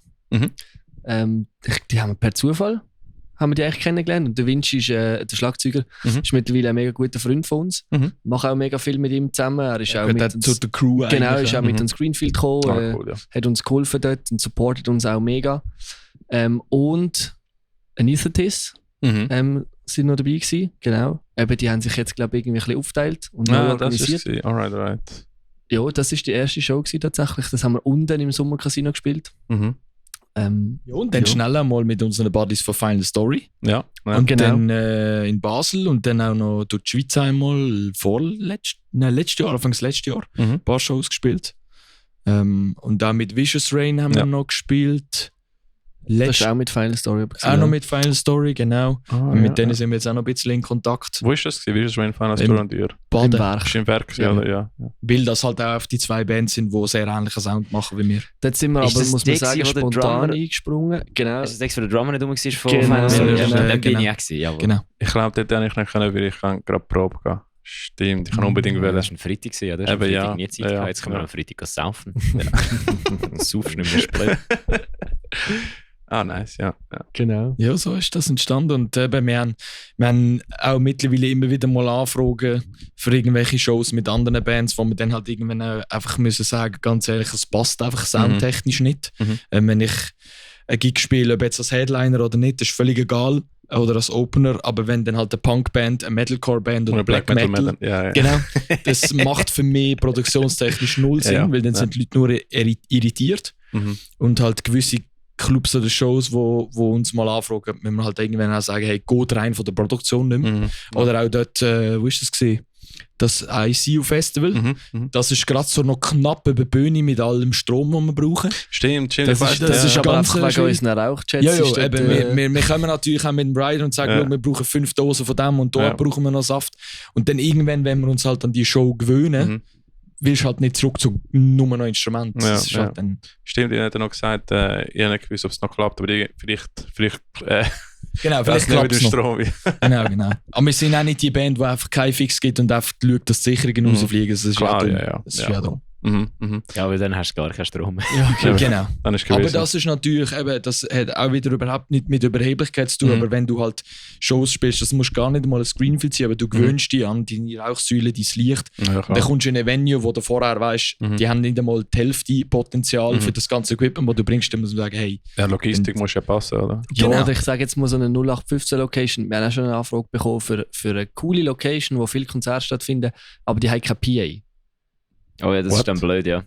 Und dann, oder, ich sage jetzt mal, wenn man kannst du vielleicht schnell sagen für Zuhörerschaft, was ein PA ist die ganze Musikanlage, die eigentlich den Sound wiedergibt. Also ich habe noch nie Anfrage, wo ich Ort ohne PA. Mal. Schon. Haben wir auch schon gehabt. Und ich meine, dann ist halt, es geht uns nicht darum, dass wir dort nicht spielen wollen, aber wir wollen, dass wir guten Sound können liefern können. Und wenn du keine PA hast, also einerseits musst du eine mieten, oder ich weiss nicht, sie haben scheinbar viele Konzerte, wo halt das Schlagzeug vielleicht nicht mega laut spielt und die Leute noch mit Amps spielen. Man muss dazu sagen, wir spielen mit virtuellen Amps. Das heißt, keine Amps mehr. Das muss ich auch sagen, ist ein Issue, das ich in den letzten paar Jahren merke. Drums alleine kommen auf 90 dB. Locker. Und nachher ich oft bei Konzerten Kommt immer darauf an, welchen Drummer das hast. ja. Und nachher oft bei Konzerten hörst du so wie, ja, es tönt wirklich wie fucking Drum and Bass, weil du hörst Gitarre einfach nicht, weil einfach die Drums alleine so laut sind, oder? Und der Mischer muss unbedingt schauen, 100 dB. Es gibt Mischer, die scheißegal sagen, oder Venues, die so, ja fuck it, weißt du, gib ihm, oder? Das ist geil. Aber bei anderen musst du einfach nachher schauen, alright, eben digital, ich spiele auch alles nur digital, oder? Und dann ist so, alright, wenn du gerade vor der Bühne spielst, dann hörst du nur Drums. Musst ein bisschen hingehen zum Gitarre und so hören. Es kommt immer darauf an, wenn du Monitore hast auf der Bühne, geht es eigentlich. Wenn du einen Monitormischer, wenn du einen Dude hast, der weiss, ja komm, du kannst einfach Monitore aufdrehen und dann hast du mit dem die Hälfte von der PA abdeckt, das ist auch gut. Das ist immer super. Ich sehe öfters das Issue, dass eben Drums sind laut und der Rest kommt irgendwie nachher. Ja, aber es kommt auch mega auf den Raum drauf an. Wir haben einmal in einer Venue in Deutschland gespielt, im Backstage in München. Ich glaube, im kleinsten Raum, den sie da hatten, das war super gewesen, aber wir haben dort beim Soundcheck sind die Haustechs schon gekommen und haben gesagt, hast du mit leislicher gehen. Und ich habe wirklich dann so ist das schon gestreichelt, ja? Hey, es ist mega schwierig, weil wenn ich es fühle, dann will ich auch draufhauen, oder? Es ist Metal, es darf ein bisschen knallen. Ja.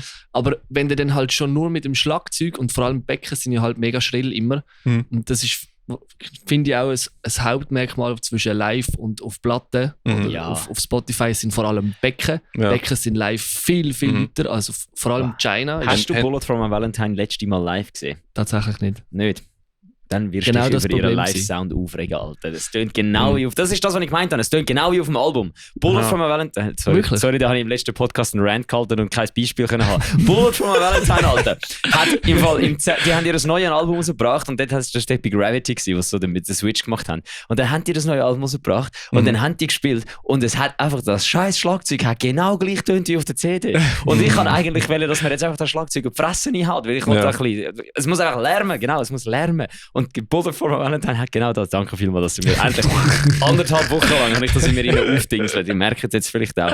Das ist es wirklich. Ja, live, ich meine, ja, es darf anders tönen. Und vor allem, es macht auch mehr Lärm. Und ich wollte ja, dass Schlagzeuglärm macht im Raum rein.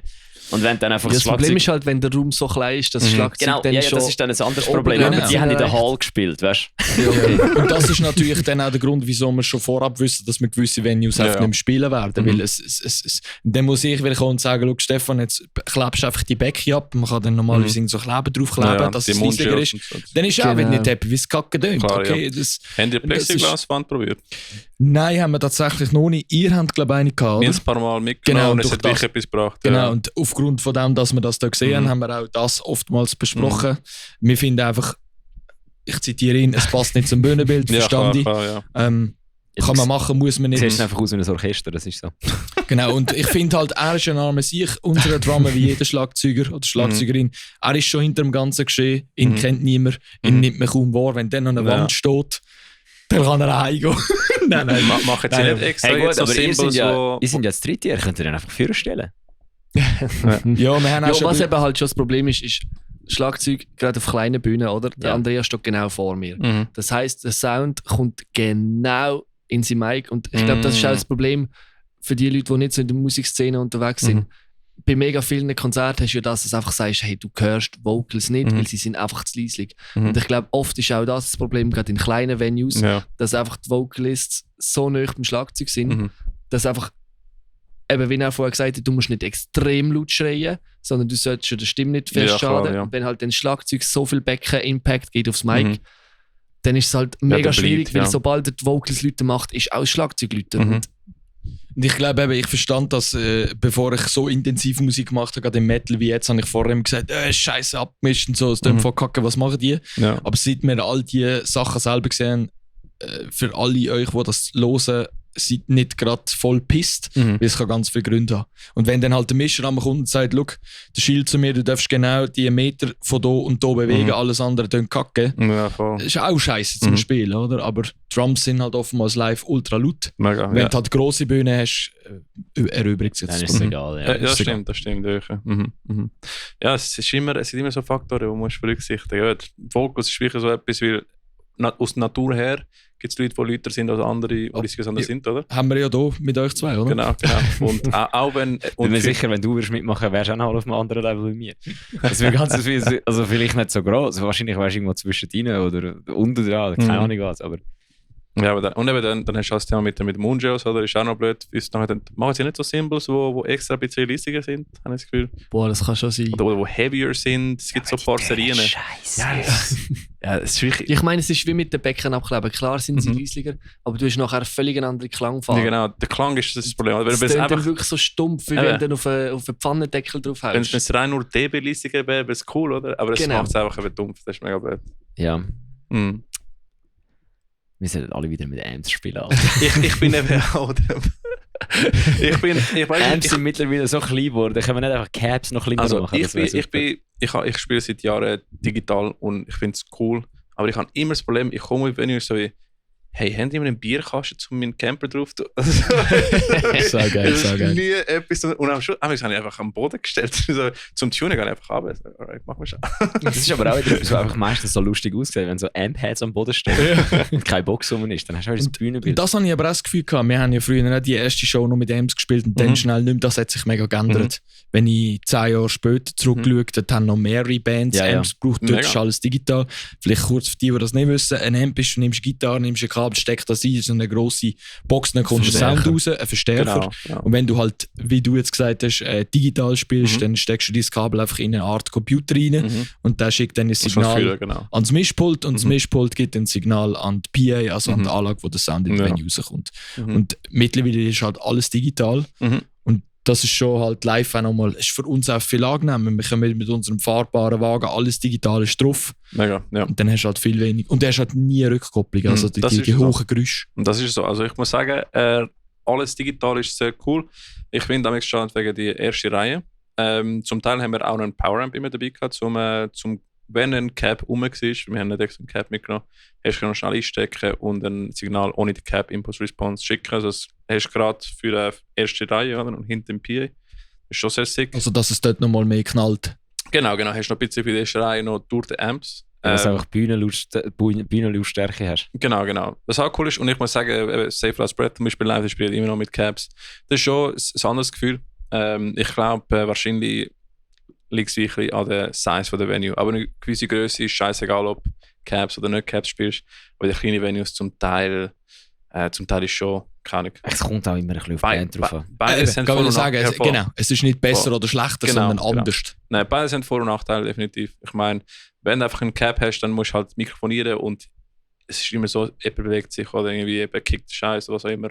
Oder du siehst immer wieder bei den Drums oder der Kickmikrofon, irgendjemand kickt aus Versehen oder liegt irgendwo. Aber nein, also ich glaube, alles ist gut. Ich meine, digital natürlich, du hast viel weniger zum Tragen, oder?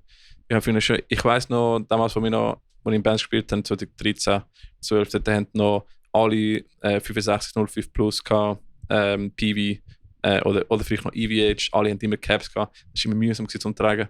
Und digital ist einfach angenehm. Viel entspannter zum Tragen und Besorgen. Und bist vor allem gerade, du hast ja oft irgendwie eine Viertelstunde Changeover. Eben. Dann bist du halt einfach viel schneller, weil es ist viel kompakter und es ist auf der Bühne, zack. Ich habe noch nie einen Tontechniker gehört motzen. Das ist einfach super. Außer das letzte Mal. Hä? Außer das letzte Mal. Was letztes Mal? Letzte Woche. Das war nicht das Problem mit dem digitalen Rig. Timo hat den Fehler im Fall nicht gefunden. Er hat 2,5 Stunden lang Sachen probiert. Das funktioniert einwandfrei, das Rack.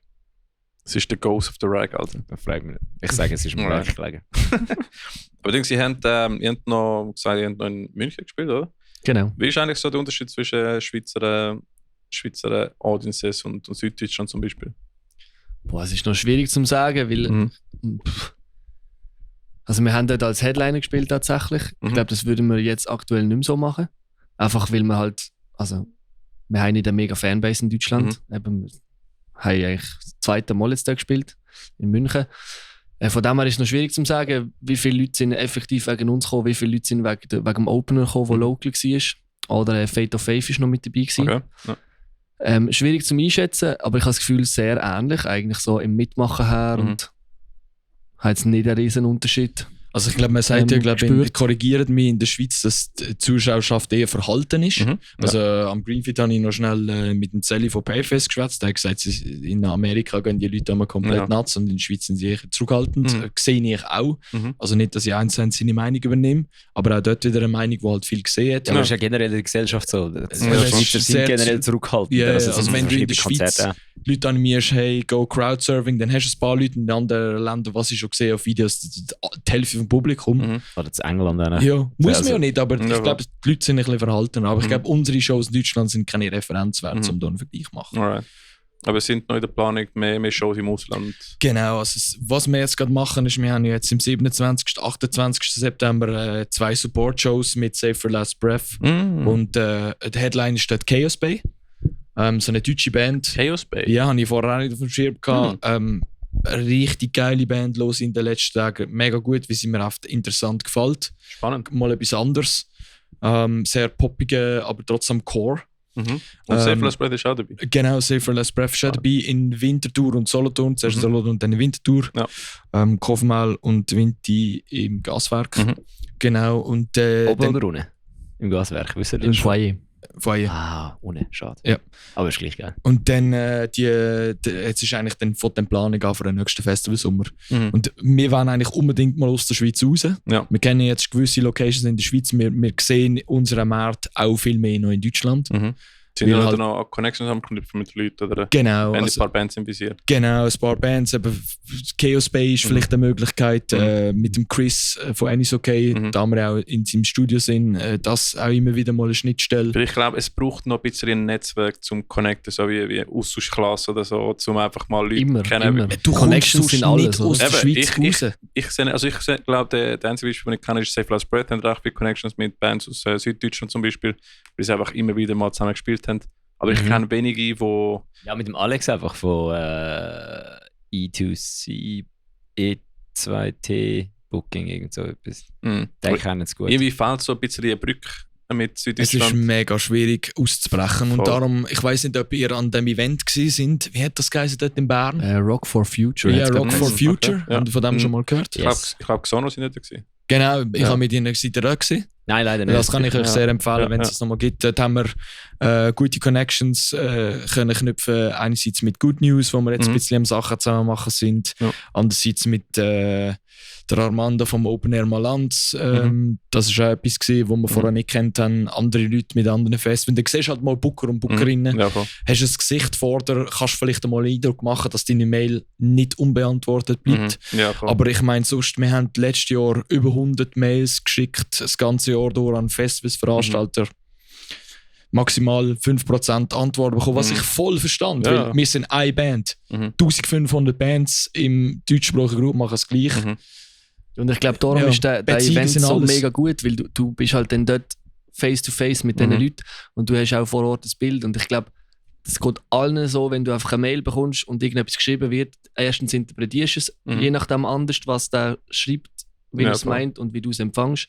Und wenn halt die Leute triffst, dann hast du schon mal ein Bild davon. Und ich glaube, wie gesagt, Connections sind absolut überall das, was dich weiterbringt. Und wenn du halt mal jemanden hast, der dich gut findet, der dich kennt und weiss, was, wenn man Moment of Madness oder andere Bands braucht, was man dann bekommt, dann bist du halt viel schneller. Hey, aber ich habe mal von denen gehört, gell, die sind bei dir, oder hast du sie schon mal gesehen?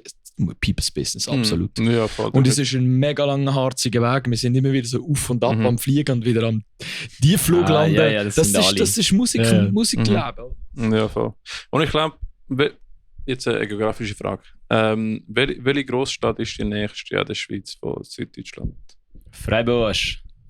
Ist das eine Großstadt für dich? Ja, ist nicht klein. Für Schweizer Verhältnisse schon, für deutsche Verhältnisse. Ja, mal, Freiburg ist eine Stadt, wo auch die Deutschen drüber reden, also würde ich schon als grosse Stadt bezeichnen. Weil zum Beispiel, kennst du viele Bands von dort? Oder welche andere Stadt gibt es noch, die ein bisschen grösser ist? Ja, ich kenne persönlich 3. Aber du wegen der Tour, oder? Ja, wegen Save Last Breath. Aber welche andere Stadt gibt es noch? Karlsruhe vielleicht, wo noch ein dort war auch mal ein grosses Festival gewesen. Wenn ich überlege... Ja, München ist nicht. Aber wenn ich München überlege, zum Beispiel, ich weiß nicht, welche Bands in München gibt. Also irgendwie... Emil Bulls. Aber ja, deine Frage stimmt, ich kenne auch keine. Voll, eben. Da müssen vielleicht mal... wir müssen vielleicht mal ein Sauerkraut, Metal Sauerkraut machen, wo wir einfach unbedingt einen deutschen Podcast aufziehen. Ja, und ich glaube, wir sind ja verhältnismäßig immer noch eine super kleine Band und dann dürfen wir sich auch nicht immer gerade wir werden am Summer Breeze spielen, wir bekommen keine Antwort. Das muss man auch in Relation setzen. Ich glaube, ihr sitzt ja seit ein paar Jahren jetzt auf über 10'000 Monthly Listeners, das ist schon nicht eine kleine Zahl. Und ich glaube, absolut, voll. Wir sind einfach um einen Standpoint, wo es könnte wirklich in jede Richtung gehen. oder ich glaube, wir machen jetzt gut, ihr seid dran, oder? Das sehen wir. Und jetzt brauchen wir, dass ihr könnt süddeutsche Bands kennenlernen, dann können wir andere Schweizer Bands schicken. Ja, genau. Wir sind ja voll offen für alles. Wir sagen nicht, hey, wir brauchen unbedingt eine riesengroße Band, sonst machen wir nichts mehr. Also fuck, Alter, wie heisst das scheiß deutsche Musikernetzwerk? Backstage Pro. Weißt du das? Das ist so ein deutsches Online-Portal, wo du kannst. Das müssen wir alle mal anschauen, glaube ich. Weil dort haben wir einen Gig bekommen, dort hat das einer mal geschrieben, eine deutsche Band, die in Winterthur gespielt hat uns gefragt, ob wir spielen mit ihnen, weil sie das dort gesehen. Geil. Und das ist anscheinend noch relativ geil, wenn du kannst dort quasi dann sagen, hey, wir spielen eine Tour dann und dann und dann dort. Und dann kannst du einfach mal ausschreiben und dann sehen das Bands, die aus dieser Region kommen und dann können die sich quasi wie so... Wenn sie die wie aufpacken. Genau, und dann kannst du glaube auch so wie so ein Inserat aufschreiben, um nicht fixe Sachen machen, einfach mal so der Band mal dort etwas planen und dann je nachdem meldet sich. Ja, ich glaube, also die Idee, die ich jetzt bekommen habe, die ich alle empfehle, die eine Band spielen und das hören, ist, geh mal googeln, welche Bands ihr cool findet von München oder Freiburg oder so und ladet die mal ein zu einem Konzert an und macht quasi, dass ihr auch dort eingeladen werdet. Das heisst backstagepro.de. Backstagepro.de. Nice. Sind alle dankbar. Aber ich glaube, es wäre mal eine gute Idee, einfach mal Marktrecherche machen, wer ist dort alles, wer sind die Leute, die da einladen, wie jetzt eingeladen werden. Und vielleicht können wir da eine kleine Brücke aufbauen mit Süddeutsch. Weil ich habe auch das Gefühl, so, wir sind sehr isoliert, teilweise in der Schweizer Szene. Ich sehe meistens, also ich sehe wenig so Connection. Ich sehe es mehr im Hardcore, habe ich das Gefühl. Im HC läuft es irgendwie mehr, im Metal weniger. Aber da bin ich gespannt, wie es nachher bei uns aussieht. HC ist einfach viel mehr connected. Es ist mega, ja, voll, das fällt irgendwie so bei uns. Es ist wie immer Family. Oh, ja. Und dann geht es backstabben. Ja, und ich finde, was ich mega... Und dann gibt es wieder 2 Splitter-Families. Und ich weiss, aus welchem Standpunkt du das sagst, durch die ganze Veranstaltung für Musiker und Musikerinnen und Musikschaffende allgemein, heisst es immer, du kannst gut sein und alles, aber im Endeffekt werden alle daran gemessen, wie viele Leute sie bringen. Ja. Und bis du mal dort bist, wo man kann sagen, okay, du bringst ein paar Nasen, dann musst du jahrelang dafür arbeiten. Ausser du hast Glück und bist sofort berühmt. Aber das sind wir nicht, da bleiben wir auf dem Boden, das ist klar. Darum ist das etwas langsam, das wächst. Und darum müssen wir oft immer wieder dranbleiben. Und es ist ja so, dass Auf und Ab, das gehört dazu. Ja, ich glaube, etwas, das langsam wächst, hat auch... Ist nachhaltiger, absolut. Hat eine größere Foundation, stärkere Foundation, oder? Das wäre gar nicht das Gefühl. Ich möchte lieber etwas, das langsam wächst und verhebt, anstatt es ist sehr schnell und nachher ist es ungewiss. Ja, voll. Auch nicht einfach, auch mental. Mega. Für einen selber, wenn du kleine Clubs zwischen dann gerade riesen Festivals, ist schon auch nicht, ist nicht für jede Person gemacht. Nein, das glaube ich, das ist ziemlich... Also ich meine, wir haben das ja auch im Greenfield gesehen. Wenn du halt dort im Backstage bist und dann kommst du für eine halbe Stunde vor 2000 Nasen und alle finden es mega geil. Und was auch noch surreal war, wir haben alles zusammengeräumt und sind dann von der kleinen Bühne haben wir eigentlich wieder zurück, weil einfach über das Konzert gehen, weil wir alle mega Durst und Hunger hatten.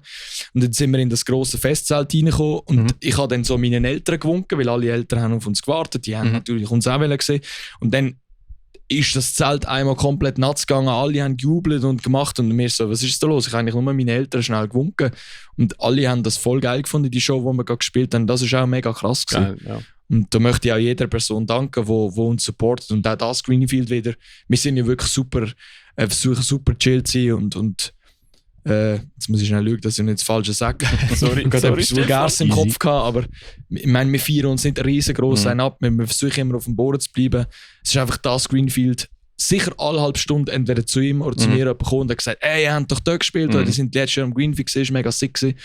Und das ist ultra schön, weil du siehst, all die Zeit, die du investierst, es wächst langsam und du bringst die Leute einfach zum Freude haben. Ja, das ist unser Goal. Das sind Momente, wo deine harte Arbeit bestätigen. Genau. Es kann noch so scheiße sein, noch so anstrengend, du schwitzt und hast eigentlich keinen Bock mehr. Dann kommt jemand für 2 Sätze und du weißt, es hat sich gelohnt. Ja, du kennst das selber. Ja. Das ist so schön.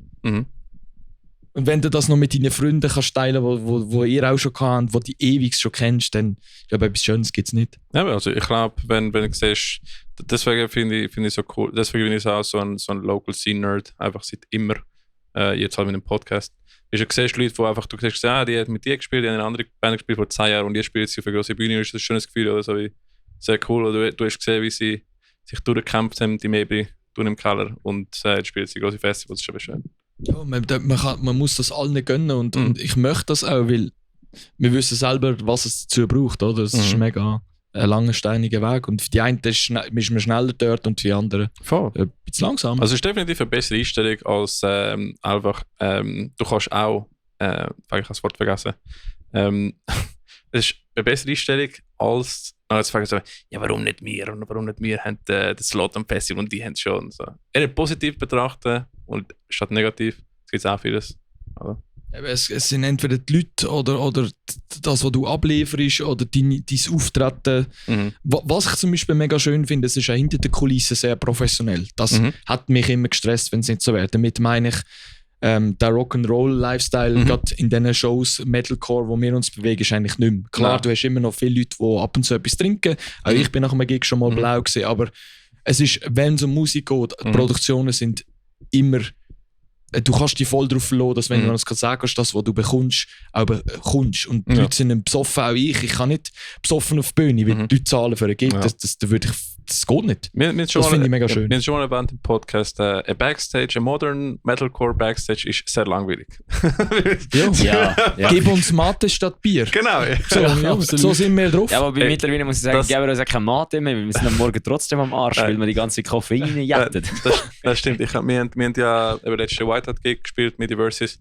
Und du hast gesehen, das Bier ist wirklich nicht getauscht worden, aber der Mate war die ganze Zeit leer gewesen. Ja, voll. Der Ricky und ich beide ins Bett, absolute Fieberträume gehabt, 2 Stunden Pizza. Ja, wir haben wirklich herausgefunden, warum wir so wie ein Hangover haben, ohne zu trinken, ist wirklich vom Koffein. Mate, also ich trinke auch Red Bull oder Mate, Red Bull die ganze Zeit, Cola und nachher am nächsten Tag, du hast wirklich so Fieberträume und am Morgen ist so, what the fuck? Ja, und sind wir ehrlich, es geht auch nicht mehr. Weil wenn du als kleine Band wie wir, ihr seid auch schon an Gigs gesehen, du kommst an, du stellst alles auf, du isst, bereitest dich vor, dann räumst du alles wieder ab, dann kannst du gar nicht besoffen sein. Und die Fans auch einfach nicht cool.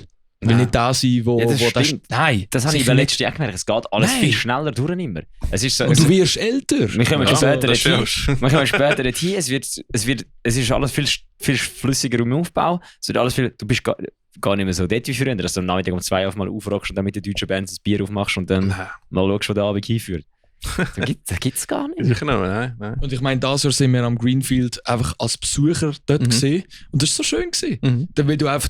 Wenn du als Artist gehst, ist es halt eine andere Erfahrung. Ja, oder? Du kannst arbeiten. Du kannst arbeiten, ja, absolut. Klar. Das ist alles klar. Und wenn klar strukturiert, wenn du halt nicht mehr an eine Show gehst, kannst du es auch anders genießen. Halt. Ja, wenn du nämlich selber spielst, du hast so viel zu tun. Weil ich habe dann auch immer gedacht, die letzten paar, dort am Samstag, ich kann einfach mal mit meinen Kollegen ein Bier saufen und schnurren. Ich habe keine Zeit für das, weil die ganze Zeit etwas machen. Ja. Ich meine, ich habe früher nicht die Künstler und Künstlerinnen nie verstanden, die nicht zurückgekommen sind nach der Show noch schnell Hallo sagen und dann nur das. Ich kann es voll verstehen. Ja. Wenn du Aufbau, Abbau, dann darfst du noch performen für deine Leute und es ist schon anstrengend. Das dürfen wir schon auch nicht vergessen. Ja, ich glaube, gerade bei kleinen Bands, die noch alles selber machen, absolut, bis du mal alles versorgt und eingeladen hast, das braucht eben schon seine Zeit. Definitiv. Ich weiss noch, als ein junger Metalhead bin ich Gitarristen gestresst haben, direkt nach dem Gig so, was hast du für ein Pedalboard-Dings? Und jetzt überlege ich so, wie shit, Alter, die haben müssen abräumen, die haben einen Tighten Timeflow gehabt. Und ich so, hey, was ist das für ein Pedal? So die arme Sau hat 10 Minuten Zeit gehabt, um den ganzen Scheiß von der Bühne kramen, sein Leben zusammen zur Kopf und der Ricky damals haben wir das nicht gewusst, nein, jetzt wissen wir es besser. Das ist so. Aber ja, das haben wir auch alle gehabt, mit seinen Drumsticks, ich mit meinen Setlists. Jedes Konzert mit dem Bella ist ja, sind sie verstärker? Look, Pedal. Ja, ich bin gestern ins Headrush Pedalboard mal von näher gesehen, weil ich noch nie weiss, das ist ja riesig, das Ding. Ja. Gott, das ist so gross wie das Sofa, wie ihr drauf hocken. Jetzt ohne Scheiß, das ist so tief und so breit. Krass. Da kannst du im Fall nicht mitnehmen. Ja, also, da bringt es dir auch nicht mehr. Krass. Aber Jungs, Zukunftsplan. Was gibt's? Zukunftsplan. Das ist eine gute Frage. Das ist eine Frage, die uns schon seit 2 Jahren umtreibt. Wir haben jetzt eben uns entschieden, die EP aufzunehmen. Das haben wir gemacht letzten April. Die kommt jetzt im August raus. EP Dreamworld am 28. Das ist aber auch schon für uns wieder ein altes Gemüse. Oder? Man denkt immer in Zukunft. Du fragst es ja schon, deine Frage impliziert das. Unser Ziel ist sicher die Support-Shows mit Chaos Bay. Das ist jetzt alles schon gesetzt. Und dann sicher auf den nächsten Festivalsommer hoffen, dass da Sachen steigen. Wir sind schon mit mehreren Festivals in Kontakt. Ich kann halt noch nichts sagen. So. Das ist sicher das Ziel. Und halt logischerweise genau gleich weitermachen, mit genau gleich viel Freude, langsam weiter nachhaltig zu wachsen. Und wir sind jetzt auch am Schauen mit gewissen Bands, die wir toll finden, ob man mal ein Feature machen kann. Das ist jetzt auch etwas gewesen, wo man zu wenig auf dem Radar kann. In letzter Zeit gibt es so viele geile Features. Paleface macht das super, finde ich. Ja, ich muss sagen, es ist funny, weil jede Band, die ich cool finde, ich höre immer plötzlich die Serie so. Ja, in jedem genau fucking gleich. Song kommt die Serie. Geht mir genau gleich. Ja, ich habe jetzt ihnen schon 5-mal zitiert. Ich finde das super geil, was die machen. Ich liebe, wenn Paleface ihre Top 5 Songs durchgehst. Das ist, glaube ich, keiner mehr von ihnen. Ja, das ist lustig. Aber das gibt es halt seit Ewigkeit in der Hip-Hop-Szene. Oder? Ich meine, das ist immer so, wie du siehst einen Track 5 Artists drauf, oder? Und das ist cool, weil nachher bekommt jede von den Artists ein bisschen von den anderen, oder? Ja, und es ist auch ein bisschen ein Brückenbilden, oder? Weil es gibt vielleicht Leute, die eine Band hören und die kennen uns nicht oder die kennen die andere Band nicht. Und so connectest du die beiden und kannst wie die Fanbase auch durch das erweitern natürlich. Absolut, ja. Und eben neben Shows ist natürlich einfach zusammenwachsen. Wir sind auch jetzt seit mehreren Monaten so im Austausch mit einer 4. Person. Ich möchte einfach noch nicht zu viel dazu sagen, weil es ist überhaupt nichts Fixes. Wir sind einfach mal am Schauen, sind wir überhaupt auf der gleichen Schiene oder nicht. Vielleicht sind wir bald wieder mal zu 4, vielleicht aber auch nicht. Ja. Wir haben auf den zu 3. harte Kern. Was wir einfach gemerkt haben, für Shows auf Greenfield-Grösse und grösser für die Zukunft brauchst du mehr Leute. Ja, kannst du immer Brudis fragen. Ja, das stimmt. Aber die musst du auch wieder zahlen. Darf man auch nicht vergessen. Also cashmässig darf man nicht vergessen. Aber es ist sicher das Ziel, dass wir langfristig mit jemandem 24 zusammenarbeiten. Sind wir völlig offen. Das kann passen für die Leute, die nicht wissen, wir haben kein Bassist. Eigentlich schon lange nicht mehr. Ist alles elektronisch aus der Box raus. Ja. Die zweite Gitarre auch. Also eingespielt, alles live, aber halt das ist ja nicht auch viel mehr im Fall. Viel mehr Bands ohne Bassist. Future Palace zum Beispiel, ein super gutes Beispiel. Sie als Frontfrau, ein Schlagzeuger und eine Gitarre, fertig, verhebt auch. Ja. Wir finden es einfach cooler zu 4. Auf einer grossen Bühne fühle ich mich als Sänger noch exponierter, wenn wir nur zu 3 sind. Weil der Ivo ist fixiert mit dem Stuff, den er macht. Ja. Singt ja noch. Er kann keinen Zentimeter laufen. Das heisst, ich muss alles machen. Ja. Oder darf alles machen. So. Von dem her, das ist sicher noch ein grosses Ziel. Und eben, wir sind halt viel Prozesse am Reflektieren, weil es wird immer mehr zum Business als Hobbyband. Ja. Also es ist eigentlich mittlerweile ein Business, wo du viel Geld und sehr viel Zeit investierst. Ja. Und das muss man halt professionell machen. Und wir haben gesagt, Moment of Madness ist für uns das Once-in-a-Lifetime-Project. Freunde, Musik machen, es läuft, man muss dranbleiben. Und wir versuchen da alles auf eine Karte zu setzen. Haben Sie überlegt, gewisse Prozesse auszulagern, also für das Management zum Beispiel? Ja, das haben wir. Wir haben bis jetzt noch nie die richtige Partnerschaft gefunden für das. Wir haben schon Labels angesprochen, Managements, Bookings. Zuerst bist du froh, wenn du eine Antwort bekommst. Ja. Und dann, ich meine, was man am Greenfield Talk ja auch gehört, was man sich immer muss fragen, ja, was bringt denn das? Mehr als Label, wenn ich Moment of Madness aufnehme. Die sind klein, die haben vielleicht ein bisschen höher und machen mal Gigs, aber das darf man auch nicht vergessen, oder? Bis man mal nicht mehr aufgenommen wird. Du hast das vorher gleich mal einmal angesprochen. Dann schaffst du lieber dann mit jemandem zusammen, wenn sie auf dich zukommen und sehen, es läuft schon. Nichtsdestotrotz versuchen wir trotzdem aktiv auf Leute zuzugehen. Aber ja, das wäre sicher ein Schritt. Gerade wenn es jetzt so gut weitergeht, wie es schon läuft, in Zukunft kommst du nicht mehr drum. Ja, voll. Aber es muss halt Win-Win sein für beide Seiten. Und ich glaube, für viele wäre es dann, ja, nur wir haben einen Win. Was ist denn der Win vom Label? Klar, das verstand ich vollkommen. Darf man sich nicht frustrieren. Ja, voll. Ja, und ich glaube, was sicher auch ein Ziel ist, ist eben, was wir vorher schon davon hatten, mehr Shows spielen, Support-Shows, zum Beispiel im Deutschland, Europa so. Weil, ich meine, die 10'000 Hörer auf Spotify, das ist super schön. Aber das heisst nicht, dass die Leute auch an Konzerte kommen. Klar, ja. Und von dem her ist es mega schwierig zu sagen, wie viele Leute man überhaupt zieht, in welcher Region. Und ich glaube, je mehr du spielst, desto mehr Reichweite kannst du auch generieren. Und da ist Support-Shows absolut the way to go und nicht wollen als Headliner in Deutschland spielen, weil wenn die niemand kennt, dann kommt dann niemand. Ja. Das ist eine mega tolle Erfahrung dort in München. Wir haben es vorher mal davon gehabt, aber es hat sich überhaupt nicht gelohnt. Da haben wir finanziell legst du grundsätzlich für viele, die das nicht wissen, oftmals ein bisschen drauf. Wir sind nicht günstig unterwegs, weil wir nehmen immer noch Licht und Technik. Klar, die geben uns mega gute Preise, aber oftmals ist dann die Gage schon weg. Wenn auf die 2 Dudes gezahlt sind und dann hast du halt noch Benzin und Fahrkosten und so. Und je nachdem, wo du spielst, hast du halt mehr und weniger. Logisch, im Endeffekt gibt es eine Mischrechnung. Ja, und ich meine, wir wollen einfach das Bestmögliche einfach aus der Show rausholen und für das sind wir halt auch dann bereit, dafür zu investieren. Ich meine, wie er gesagt hat, wir sehen es immer mehr als Business und du musst in jedem Business zuerst investieren, bevor sich irgendetwas ergibt daraus raus. Und ich glaube, in der Musik ist einfach die Investitionsspanne, bis du mal irgendwann bei Null bist, noch mal viel in die Länge gezogen, oder? Und wir haben auch mit anderen Bands geschwätzt, Grösse ist okay und so, und die sagen genau das Gleiche.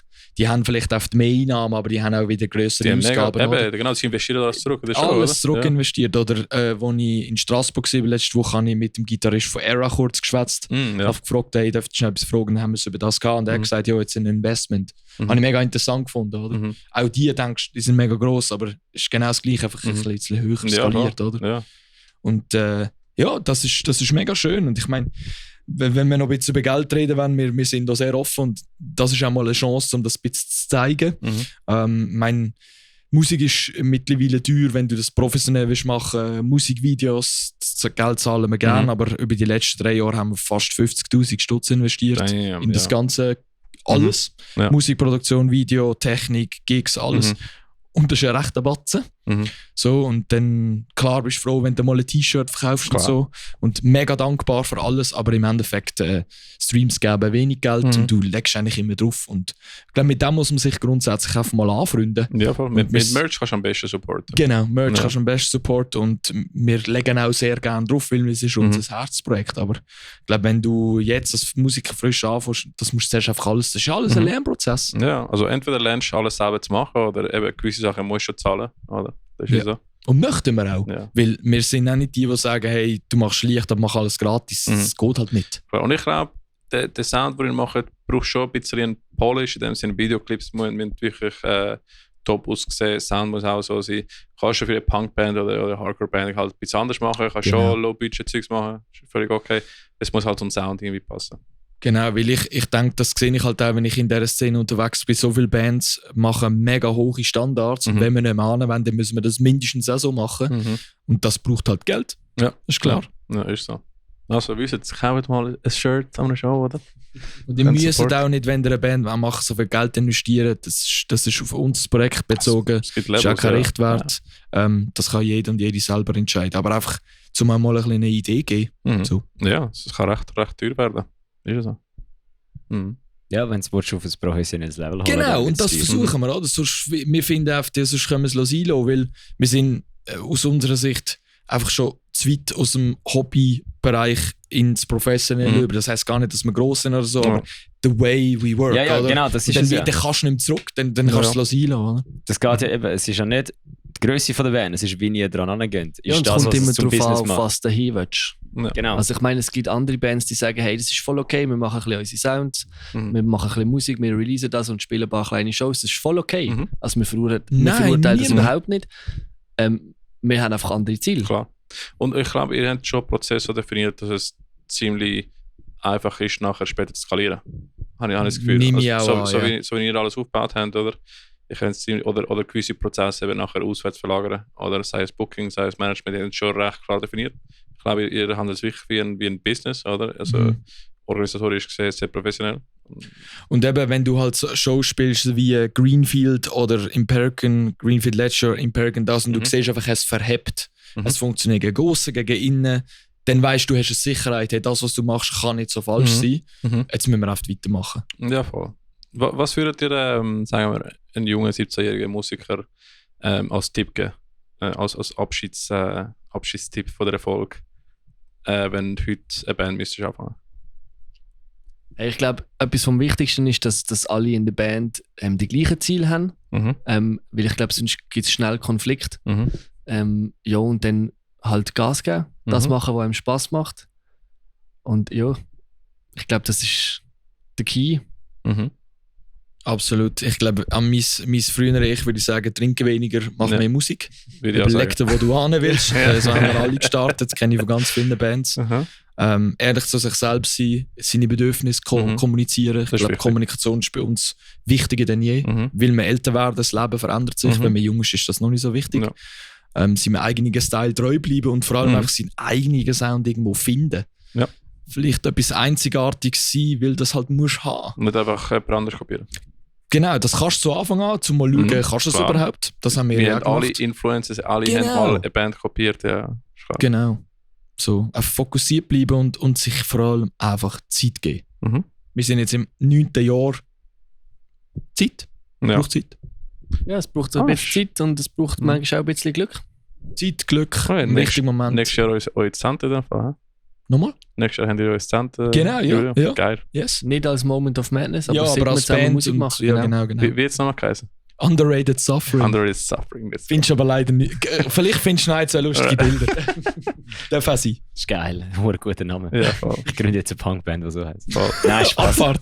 Ich habe dann noch ein Logo. Abfahrt, ist auch geil. Nein, ich habe schon den besten Bandnamen rausgefunden letztes. Ich habe nämlich falsch gelesen. Irgendwo habe ich gemeint, es spielen die und Sperrstunde. Und ich so, geil. Namen tun hure gut. Bin ich auf Spotify so, es gibt keine Act, wo Sperrstunde heisst. Wäre auch ein geiler Name. Geil. Alright. Na, also, hast du noch etwas, Bella? Nein, bei mir ist es gut. Dann würde ich sagen, merci Jungs, dass ihr da sind. Danke euch vielmals. Cool, dass wir euch nachher kennenlernen. Ich glaube, für die Leute da draußen auch. Ja, wünsche mal weiterhin Erfolg. Danke vielmals. Ich glaube, an dieser Stelle möchte ich das Danke ganz gross zurückgeben. Es sind 2 super sympathische Leute, wir kennen euch ja schon länger. Haben ultra Freude, dass wir da sind. Und ich glaube, die draußen dürfen von dieser sympathischen Aura von diesen 2 Jungs super profitieren, die euch die Chance geben, eben Bands wie uns und andere mal euch kennenzulernen. Also danke vielmals, wir schätzen es mega und sympathisch von A bis Z. Dankeschön. Merci mal. Wir sind 1000. Und falls du auch cool findest, was wir machen, wir haben als Patreon, also kannst du es supporten. Und ja, wir bedanken uns mehr herzlich bei unseren Patreons. Auch kannst du sie auswendig und nicht die Liste? Ich glaube schon. Warte. Go. Merci am Tim von Poroshift, geil sich. Merci am Dave von Save Lost Breath.